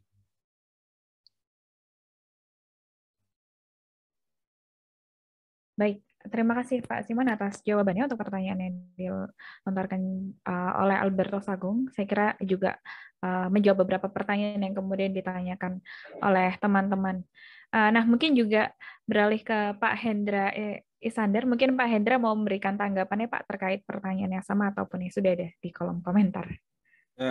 Susah ya kalau saya sebut lokal ya. Misalnya pada ekskavasi kita di Kabupaten Pematang Ilir itu kira-kira 400-300 kilo dari pesisir Sumatera Selatan. Jadi di kedalaman 30 cm sampai 60 cm itu ada keramik India, ada keramik Persia, ada locals. Jadi kalau kita bilang kita nggak terhubungnya di mana? Saya nggak ngerti itu tidak terhubungnya. Zaman dulu juga sudah ada internet, tapi bentuknya beda pasti. Mode itu tetap sama. Jadi kalau kita bilang ini apa namanya kita terputus, saya agak bingung apa namanya ketika kita menyebut kita tidak terhubung. Garis pantai Sumatera, Jawa sampai ke Papua itu gampang menyeberangnya, nggak terlalu sukar gitu. Jadi kalau kita bicara teori tentang out of Taiwan gitu, ketika Austronesia turun dari Formosa, masuk ke Filipina, masuk ke Sulawesi, masuk ke Bali, terus dia ke barat sampai ke Lampung, kemudian ke utara sampai kembali ke Aceh. In 1000 year kita sudah terhubung jauh sebelum kita punya internet, sangat terhubung. Kalau kita lihat beberapa hal yang lain yang terisolir lah, katakan tempat-tempat yang tidak terhubung itu di dunia ini hampir nggak ada gitu. Kita pergi ke Arktik dan Antartik juga sebetulnya terhubung gitu. Jadi locality itu menurut saya itu metafisik. Locality karena kita punya persepsi, ya kita nggak terhubung gitu. Tapi sebetulnya we are very connected kok dari zaman baheula. Gitu. Orang Baduy, kepala suku Baduy itu ngerti soal internet, walaupun dia nggak pakai internet gitu kan. Orang di pedalaman Papua, teman saya di Wasur, Merauke, dia ngerti tentang Jakarta dalam persepsinya. Tapi kalau lokal, zaman dulu Mesir itu lokal apa universal sih gitu. Zaman dulu Atlantis itu itu lokal. Atau kita sebut Aztec itu lokal. Enggak lah gitu. Arsitektur dunia sudah global dengan piramidnya gitu. Itu yang mungkin sedikit-sedikit saya agak kebingungan dengan kata lokal nih. Gitu. Kelokalan kita nggak teruji tuh. Gitu. Kalau pakai hipotesis salah tuh. Karena temuan arkeologi kita nggak lokal. Candi Borobudur itu tidak lokal. Candi Muara Jambi itu nggak lokal. Candi Muara Jambi prasastinya ada di Lahore. Kita nyebut dia lokal, gimana caranya lokal itu? Itu sedikit-sedikit mungkin banyak. Mas. Baik, terima kasih Pak Hendra atas tanggapannya. Semoga teman-teman terjawab apa yang dipertanyakan. Kalau teman-teman ada tanggapan lagi, silahkan saja mengetik di kolom komentar. Nah, selanjutnya sudah ada yang mengangkat tangan dari Pak Puji Wesmantara. Mungkin selanjutnya saya akan persilakan kepada Pak Puji untuk menyampaikan pertanyaannya ataupun tanggapannya secara langsung. Silakan Pak Puji.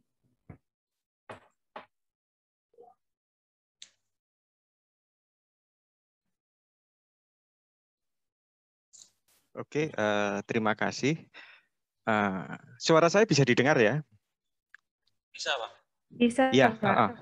ya, saya tadi ada kesepakatan sebenarnya dengan yang pemapar yang kedua tadi ya, yaitu bahwa ini saya ada dua permasalahan yang akan saya jelaskan di sini. Yang pertama adalah bahwa manusia Nusantara itu mengungkapkan pemikiran falsafah hidupnya itu melalui simbol, gitu ya. Jadi artinya di sini di balik simbol itu pasti ada makna, gitu ya. Untuk memahami dan mengerti simbol, manusia Nusantara atau manusia Indonesia itu tentunya perlu menggunakan penalaran akal dan intuisi hatinya. Jadi artinya tidak hanya penalaran akal sebagaimana yang dilakukan oleh manusia Barat gitu ya, tetapi juga ini prinsip intuisi hati ini sesuatu yang sifatnya itu intuitif gitu ya, hingga menemukan makna hakikinya gitu ya. Jadi sehingga di sini ada banyak kebinekaan wujud simbolis gitu ya di Nusantara ini. Misalnya banyak sekali, kalau saya memang latar belakangnya itu adalah saya sebagai pendidikan saya itu adalah arsitektur ya, sehingga kalau kita lihat misalnya ya dalam konteks arsitektur Nusantara gitu ya, itu banyak sekali wujud-wujud fisik arsitektur daerah itu gitu ya, entah itu Jawa, Madura, Sunda, Minang dan sebagainya, yang bentuknya yang bermacam-macam, tetapi di balik bentuk itu berisi kandungan nilai-nilai yang sama gitu ya, yang tentunya ini menunjukkan sesuatu yang universal gitu ya. Jadi ada kesamaan konsep-konsep atau nilai-nilai universal yang menurut saya ini tentunya sangat kontradiktif gitu ya, dengan mengistilahkan hal ini sebagai kearifan lokal gitu ya.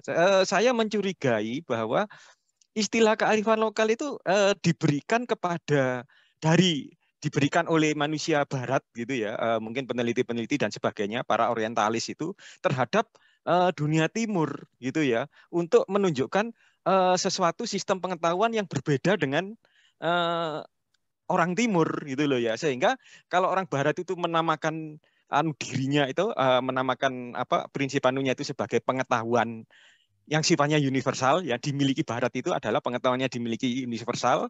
Terus kemudian sesuatu yang di Timur yang ternyata kok beda dengan yang ada di Barat, maka mereka istilahnya mengistilahkan sebagai kearifan lokal gitu ya, yang mungkin ini bisa diidentikan dengan tacit knowledge gitu ya. Jadi dan di sini saya merasakan ada satu pelecehan gitu ya, pelecehan dengan penamaan tacit knowledge itu gitu ya. Itu yang seolah-olah itu manusia kesannya itu bahwa manusia Barat itu karena menganggap dirinya superioritas dan sebagainya gitu ya, sehingga menganggap itu sesuatu yang tidak rasional gitu loh ya, hanya aspek itu tadi intuitifnya saja, sehingga ada semacam penamaan kearifan lokal. Nah, itu saya melihat sekarang di Kementerian Pendidikan pariwisata dan budaya dan pariwisata atau apa itu ya, itu istilahnya itu yang kemarin itu mengadakan satu acara event gitu ya, itu merubah, nggak ada istilah kearifan lokal, tapi ada istilah baru yang namanya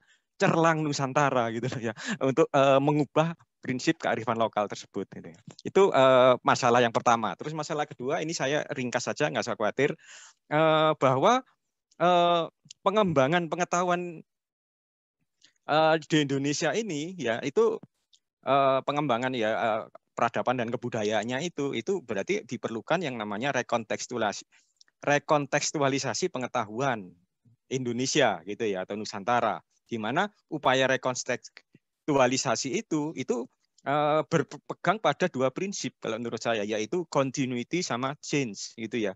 Apa yang diajakkan, apa yang dikontinuitaskan itu adalah nilai-nilai dari tradisi itu. Sementara yang change itu adalah wujud-wujud simbolisnya gitu loh. Jadi wujud-wujud itu bisa berubah, bisa mengalami satu proses transformasi, bisa mengalami satu proses percampuran dari budaya-budaya yang lain sehingga menghadirkan satu tradisi atau identitas tradisi yang baru gitu ya. Yang terpenting yang sebenarnya itu kan adalah menjawab satu persoalan dan tantangan zaman gitu ya. Tetapi ya itu tadi ada kecenderungan bahwa sesuatu yang memiliki yang simbolis tadi gitu ya, itu tetap saja karena prinsip-prinsip simbolisnya itu menyertakan aspek intuisi rasa tadi gitu ya, itu kemudian itu menganggap itu bukan sesuatu yang ilmiah, bukan sebagai sesuatu yang pengetahuan gitu loh ya. Padahal gitu ya, kalau saya lihat itu otaknya orang barat dan orang timur kan sama kan ya. Ada otak kiri, ada otak kanan, ada otak tengah gitu ya. Yang masing-masing memiliki fungsi-fungsi yang berbeda gitu ya. Nah, terus itu kenapa kok istilahnya bias-bias itu bisa terjadi gitu loh ya, apa bias-bias perbedaan ini sehingga saya kira mungkin orang barat melihat karena ketidakpahamannya sehingga menyatakan yang timur itu sebagai satu kearifan gitu loh, sesuatu yang mungkin karena berbeda dengan barat, padahal ya sebenarnya manusia timur itu sudah cukup lengkap gitu ya, aspek penalarannya oke gitu ya, aspek intuisinya itu juga oke, menggunakan kedua-duanya, sementara masyarakat barat itu hanya satu gitu ya. Nah, ini suatu problematika yang bagaimana orang barat memandang kita. Maaf Pak Dan Puji, ya, harus itu saya potong. Oh ya, Untuk oke. waktu silahkan mungkin bisa Oke, dipersilakan. ya itu saja. Terima kasih. Ya. Baik, terima kasih Pak Puji. Nah, tadi sudah panjangnya dipaparkan oleh Pak Puji dan pertanyaannya ada 2 pertanyaan yang Pak Puji kira-kira ingin ajukan gitu kepada kedua pembicara ini. Mungkin dari Pak Hendra dulu mau memulai untuk menanggapi, Pak. Silakan. Pak Simon dulu ya.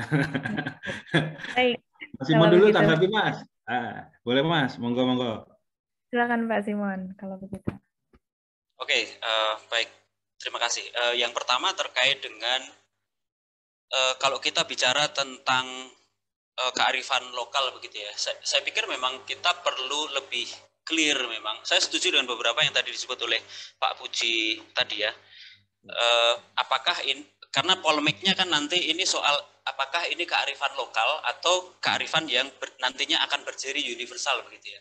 Saya sepakat bahwa nilai-nilai yang ada di balik kearifan lokal yang kita sebut sebagai kearifan lokal gitu ya, itu harus berjari universal. Dan bahwa itu berciri katakanlah itu tetap akan terus-menerus kita pegang, itu saya setuju bahwa nanti bentuk-bentuknya atau wujud-wujudnya yang akan berubah, itu saya sepakat saya kira. Cuma memang bahwa yang kemudian jadi polemik adalah soal kenapa ini disebut sebagai kearifan lokal dan apakah ini bias barat juga ya begitu ya. Saya melihat bahwa memang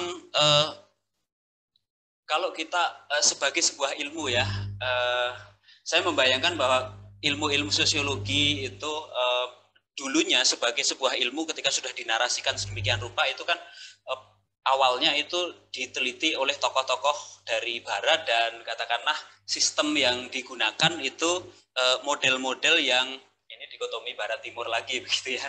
Tetapi ini model-model yang pada umumnya itu digunakan orang-orang Eropa katakanlah begitu ya. Nah, saya membayangkan bahwa memang betul ada bias barat juga, bahwa ada paradigma cara pikir orang-orang barat dalam melihat bagaimana aturan atau dorongan etis yang didasarkan pada lokalitas tertentu itu sebagai kearifan lokal begitu ya. Tetapi saya melihat di sini bahwa dalam tradisi barat itu memang, atau dalam tradisi Eropa begitu ya, Aristotelian begitu, itu memang mereka punya punya tradisi yang sangat ketat kalau mau berbicara tentang mana yang ini ini merupakan tindakan etika begitu ya. Lalu bagian mana yang ini merupakan nilai-nilai yang mau dipegang teguh yang menjadi dasar bagi atau epistemologi dari suatu tindakan itu gitu.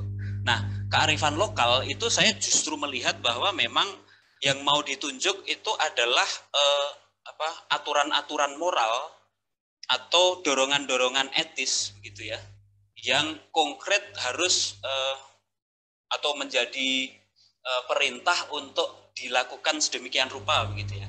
Dalam konteks itu kita bisa berbicara tentang ini kearifan yang berciri atau yang relevan untuk suatu lokalitas tertentu. Sementara itu kalau kita berbicara tentang nilai-nilai yang ada di balik kearifan lokal itu, saya sepakat bahwa nilai-nilai itu tetap berciri universal. Dan dalam konteks itu memang saya pikir kalau kita mau berbicara tentang kearifan Indonesia atau kearifan di masyarakat kita begitu ya, yang sering disebut sebagai ini kearifan lokal begitu ya. Saya kira hal pertama yang memang harus dibedah adalah memang kita melihat nilai-nilai apa yang ada di balik perintah-perintah etis atau aturan-aturan etika yang atau aturan-aturan moral yang harus dilakukan itu. Nah, nilai-nilai inilah yang kemudian dipegang, sementara bentuk-bentuk konkretnya, aturan-aturan, dorongan-dorongan etisnya itu yang barangkali itu memang perlu didiskusikan lagi untuk mungkin nanti perwujudannya itu diubah. Kurang lebih itu saya pikir untuk tidak banyak saya kira yang menjadi polemik dalam konteks ini. Dalam beberapa hal itu saya sepakat. Terima kasih. Baik, terima kasih Pak Simon atas tanggapannya. Kemudian mungkin kita bisa beralih kepada Pak Hendra. Pak Hendra, silahkan memberi tanggapan mengenai pertanyaan dan tanggapan yang sudah diajukan oleh Pak Puji. Sore Mas, malam Mas Puji. Jadi menurut saya sih nggak ada tuh Barat Timur tuh. Buat saya sih udah nggak ada Barat Timur. It's done. Ampas. Art, motion, picture, science, that. Kita nggak ada lagi tuh cerita. Buat saya melankolia sekali kalau kita cerita Barat dan Timur gitu. Kita lupa ada Utara Selatan, Tenggara dan Barat Daya, kita juga lupa. Orientasi kita itu aja Barat dan Timur itu dikotomi. Mungkin saatnya kita menghapus deh pakai hapusan yang gede. Barat Timur itu kita hapus, sebut gitu.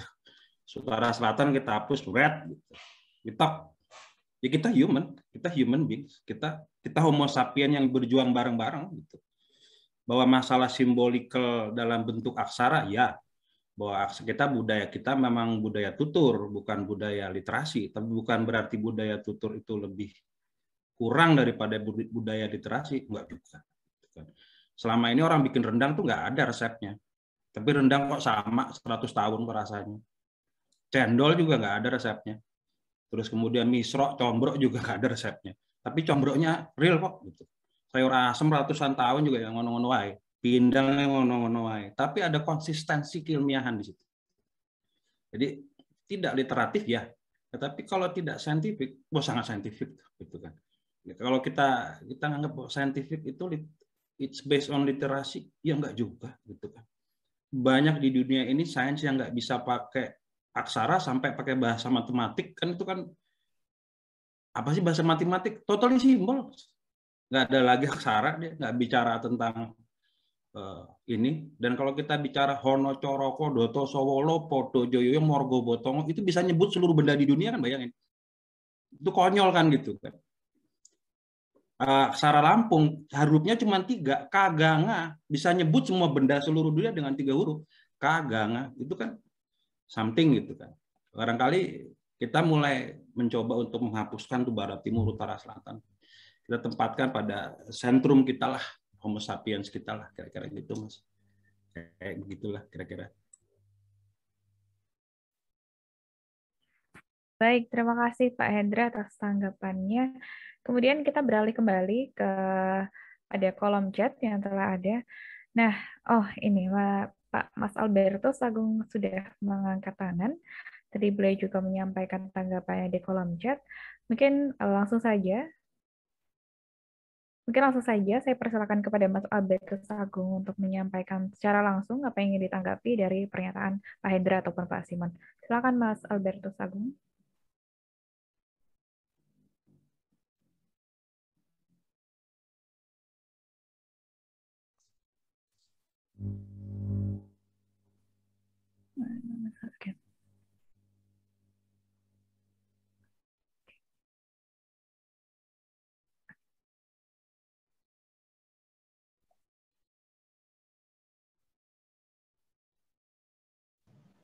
Ya, selamat malam.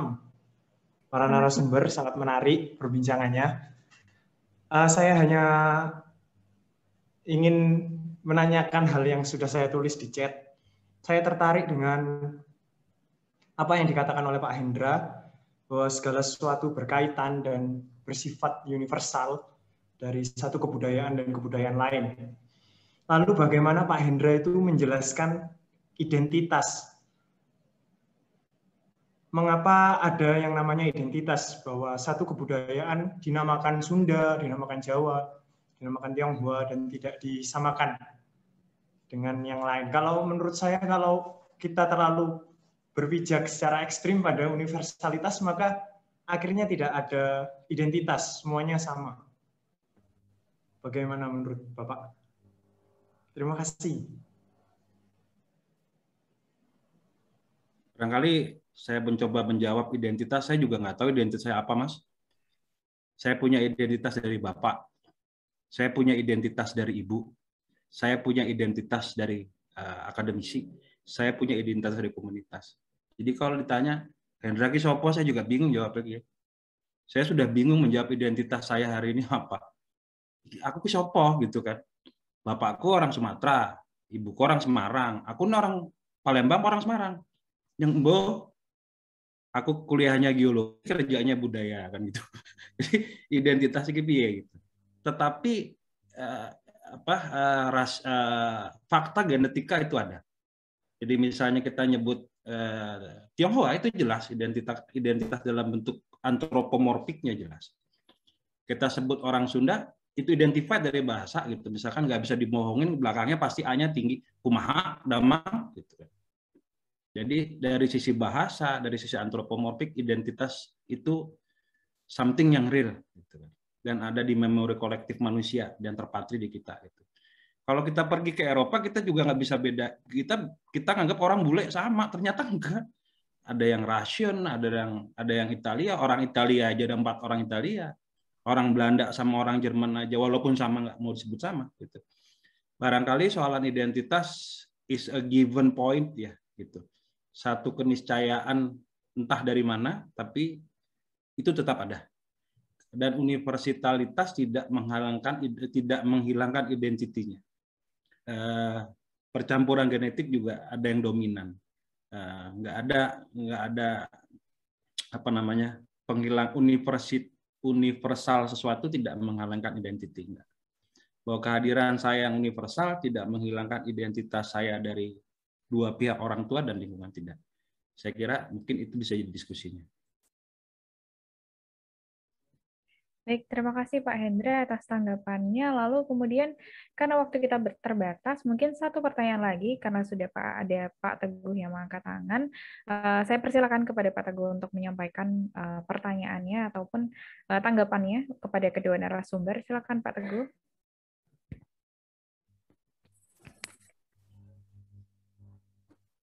Oke, terima kasih atas waktu yang diberikan pada saya. Saya tertarik dengan ini ya, soal menghidupkan Nusantara nih. Cuma masalahnya begini loh, kan kita mengakui bahwa kekayaan budaya Nusantara itu banyak sekali gitu. Karena peradaban Indonesia itu panjang ya, dari mulai Hindu, Buddha, Islam, kolonial. Itu masalahnya itu strateginya itu bagaimana untuk menghidupkan budaya-budaya yang masih nggak jelas itu. Sebab gini, segala sesuatu yang disimpan itu kan tertulis dalam prasasti. Nah, prasasti itu kan ditulis oleh daun lontar. Nah, daun lontar itu kan susah untuk mendeteksi. Mungkin keropos karena ratusan tahun itu. Nah, ini kan nggak mungkin hanya orang filsafat saja kan yang berkumpul di sini terus gimana. Kita perlu melibatkan disiplin ilmu lain. Orang filsafat di sini kan cuma ide doang. Terus untuk melestarikan, mencari prasasti atau daun lontar tadi itu gimana caranya, kan ilmu lain. Ini bagaimana Pak strateginya untuk mengumpulkan? Saya mengakui bahwa kekayaan Indonesia itu banyak sekali. Bahkan saya itu juga mengagumi walaupun teori-teori yang saya pakai itu adalah model lama, bahkan saya dikatakan jadul. Pembuktiannya di mana? Apa teori jadul? Semuanya mengacu ke barat. Nah ini kan pusing. sehingga Indonesia nggak mempunyai citra filsafat, padahal filsafatnya banyak itu. Nah, untuk membuktikan itu Pak, bagaimana Pak? Makasih.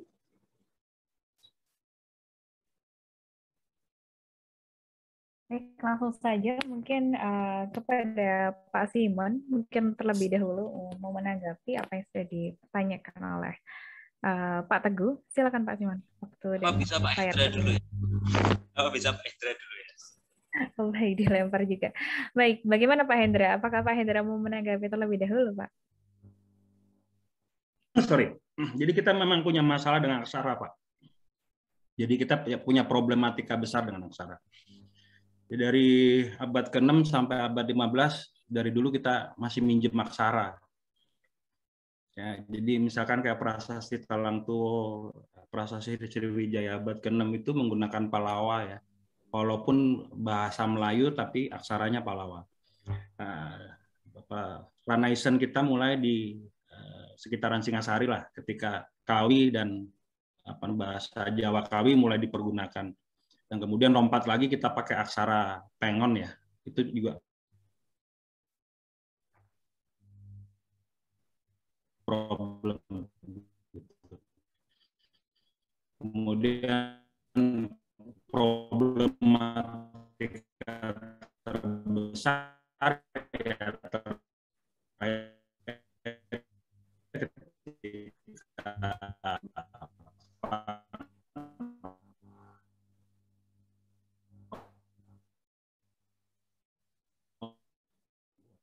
Jaringannya putus-putus. Mohon maaf Pak Hendra, jaringannya terputus ya.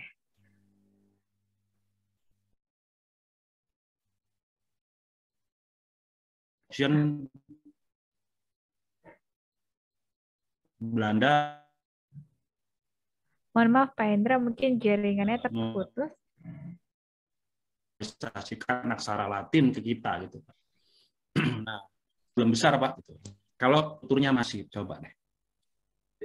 Kamu?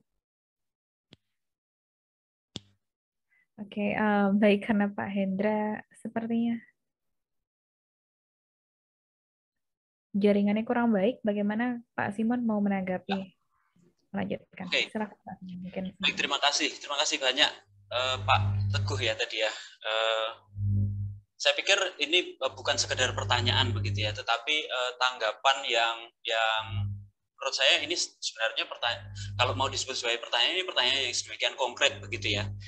Dan saya meringkas ini dalam konteks misalnya kalau kita bicara soal bagaimana menghidupkan Nusantara begitu ya. Ya saya pikir ini adalah soal keberpihakan begitu ya. Kita memang bisa berdiskusi banyak tentang, atau kita bisa berdebat banyak tentang bagaimana soal ruang dan waktu itu mau dimaknai begitu ya. Tetapi saya melihat bahwa soal ruang dan bahwa kita ini menubuh dan kita ini konkret menepati ruang tertentu, itu saya kira itu sudah nggak bisa ditawar, itu sudah terberi begitu. Sehingga ketika kita bicara tentang bagaimana kebudayaan atau bagaimana identitas itu mau dihidupkan begitu ya, saya mendengar tadi yang disebut oleh Pak Hendra misalnya bahwa kita masih meminjam aksara dan lain-lain misalnya begitu ya. Dan klaimnya Pak Teguh tadi menyebut bahwa ini orang-orang filsafat bisa apa begitu ya. Saya pikir itu klaim yang juga menarik begitu. Tapi saya ingin menyebut bahwa kalau kita bicara tentang bagaimana pengetahuan itu mau digerakkan, bagaimana budaya itu mau diarahkan begitu ya. Saya pikir ini adalah soal keberpihakan. Dan soal keberpihakan ini saya pikir tidak bisa kita kemudian mengandaikan bahwa segala sesuatu itu sudah terberi secara katakanlah everything is fine begitu ya. Ada persoalan dan persoalan ini konkret dan real. Bahwa misalnya semakin hari itu keyakinan-keyakinan Nusantara itu semakin tidak diyakini oleh banyak orang misalnya. Itu saya pikir itu persoalan yang konkret. Dan itu real, itu layak untuk kita diskusikan saya pikir. Dan bagaimana keberpihakan ini kemudian mendorong kita untuk menghasilkan satu perubahan atau katakanlah Kalau tadi persoalannya adalah soal kebudayaan Nusantara ini identitasnya tidak kemudian hilang misalnya karena ada nilai-nilai yang menurut kita memang betul-betul itu worth, jadi betul-betul bernilai untuk kita perjuangkan.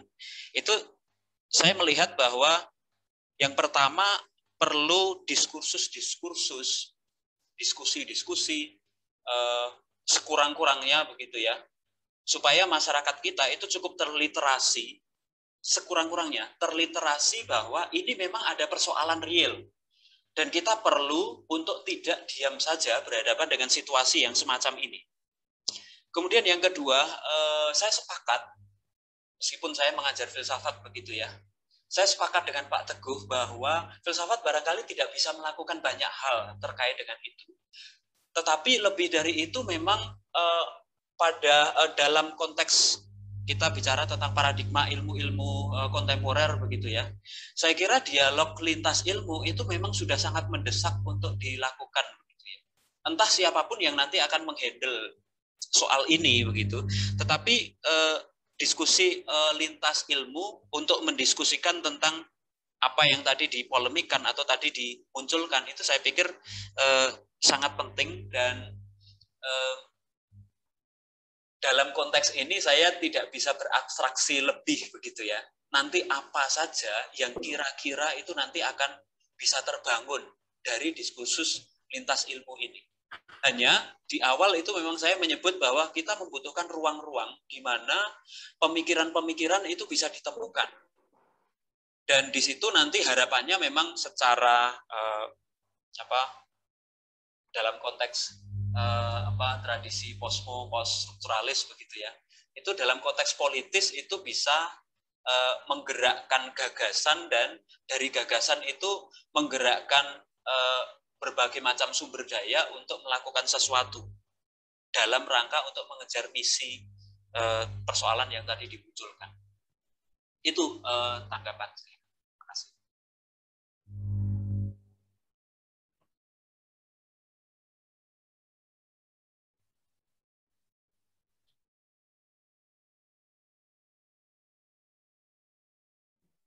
Baik, terima kasih Pak Simon dan atas tanggapannya, dan Pak Hendra sudah kembali bersama kami. Bagaimana Pak Hendra, apakah akan melanjutkan mengenai tanggapannya atas pertanyaan Pak Teguh? Pak Hendra?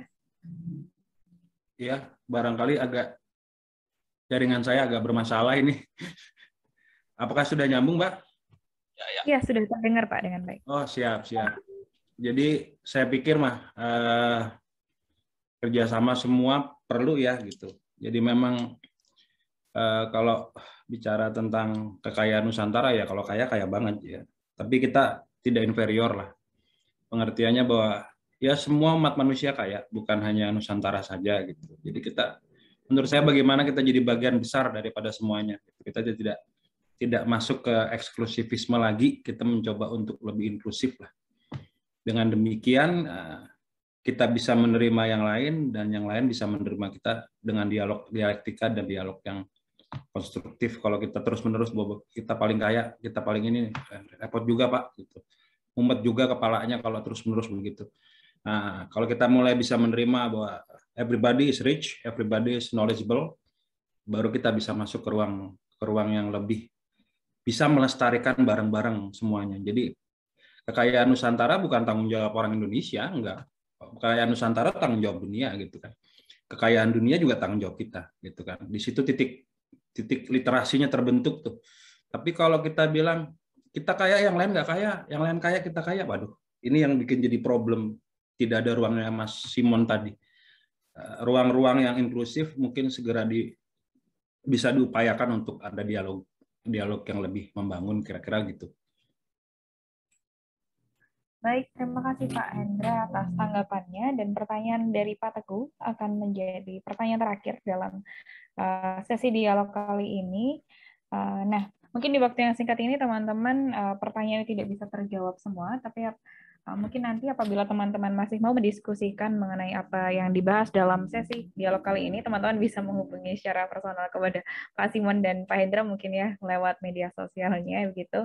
Nah, Sebelum nantinya saya akan menutup pada sesi dialog kali ini, teman-teman, saya akan kembali mengumumkan nama 3 peserta yang memiliki pertanyaan paling menarik yang nantinya akan melanjutkan ke klasemen kuis filsafat. Nah, sudah ada 3 nama yang saya catat. Tadi yang pertama ada dari Albertus Agung, kemudian dari Puji Wismantoro, dan yang ketiga dari Pak Teguh Imanto. Nah, untuk nama-nama yang saya sebutkan, nanti silakan untuk menghubungi panitia melalui private chat di Zoom ataupun melalui DM Instagram di @philofest.id. Nah, selanjutnya juga sebelum saya akhirnya nanti menutup segmen, mungkin saya persilakan dulu kepada Pak Hendra dan Pak Simon untuk memberikan sebuah closing statement gitu, bagaimana nanti mengenai polemik dari tradisi epistemik dalam kearifan lokal dan bagaimana kita memaknai istilah kearifan lokal itu sendiri gitu. Mungkin bisa dimulai dari Pak Hendra, silakan Pak. Barangkali saya tidak banyak, barangkali harapan saya bahwa kita bisa secepat-cepatnya, sesegera mungkin menuju pemahaman budaya yang lebih inklusif. Kita bagian dari dunia dan dunia bagian dari kita. Kira-kira itu, Mbak. Oke. Baik, terima kasih Pak. Silakan Pak Simon untuk memberikan closing statement. Baik, terima kasih. Dari diskusi ini saya melihat begini ya, bahwa kita memang nampaknya hidup dalam tegangan begitu ya sebagai manusia. Bisa mikir besar, mikir universal begitu ya. Tetapi ada juga ikatan-ikatan dengan tempat-tempat yang ada di sekitar kita begitu. Dan tantangan bagi pemikiran-pemikiran ke depan itu memang supaya kita tidak terjebak dalam penyederhanaan bahwa oh ini hanya sekedar sekitar kita saja, atau oh ini hanya sekedar hal-hal yang besar atau abstraksi-abstraksi besar saja. Tetapi juga kita terus-menerus ditantang untuk memberikan lebih banyak jembatan begitu ya, untuk membangun ruang-ruang bersama untuk mencapai nilai-nilai yang jauh lebih bisa berguna untuk kemanusiaan secara menyeluruh. Itu saja, terima kasih. Baik, terima kasih Pak Simon dan Pak Hendra yang sudah bergabung di sesi dialog pada kali ini. Nah, mengingatkan juga kepada teman-teman, karena tadi kita juga masuk ke perdebatan antara Barat dan Timur, itu perdebatan yang cukup evergreen ya. Nah, saya juga mau mengingatkan bahwa Philofest nantinya juga akan ada sesi dialog yang membahas mengenai mengentas antara batas Barat dan Timur pada hari Kamis. Nah, diharapkan teman-teman nanti juga bisa hadir. Nah, sebelum saya tutup, saya mewakili rekan-rekan panitia Philofest mengucapkan terima kasih atas dukungan kompas.id dan mojok.co yang telah bersama melancarkan acara Philofest kali ini. Dan dengan ini, sesi dialog yang membahas mengenai tradisi epistemik dalam kearifan lokal berakhir. Terima kasih Pak Simon dan Pak Hendra sudah bergabung di sesi kali ini. Semoga kita bisa berjumpa di sesi-sesi selanjutnya. Terima kasih Mbak. Salam Pak Simon. Matur nuwun sangat. Sama-sama, makasih banyak Pak Hendra. Makasih Pak Ayom. Baik Pak, terima kasih. Nah,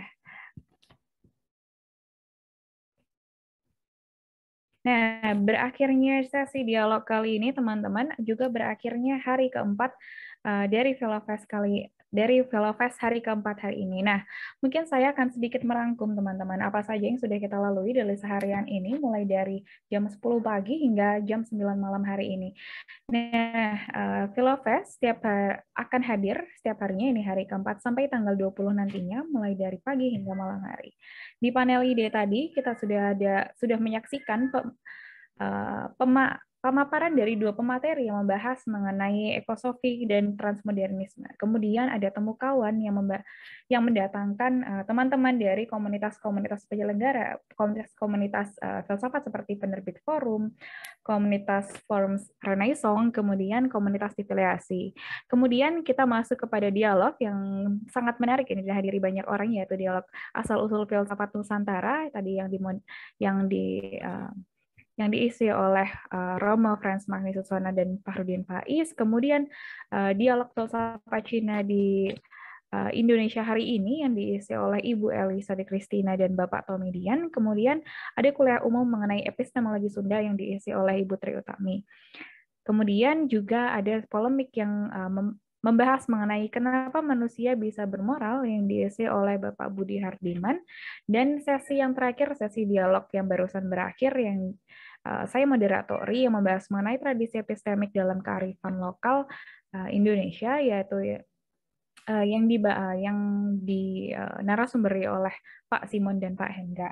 Nah, dengan itu saya menyampaikan terima kasih kepada seluruh moderator dan juga pembicara yang sudah hadir dalam Philofest hari keempat ini.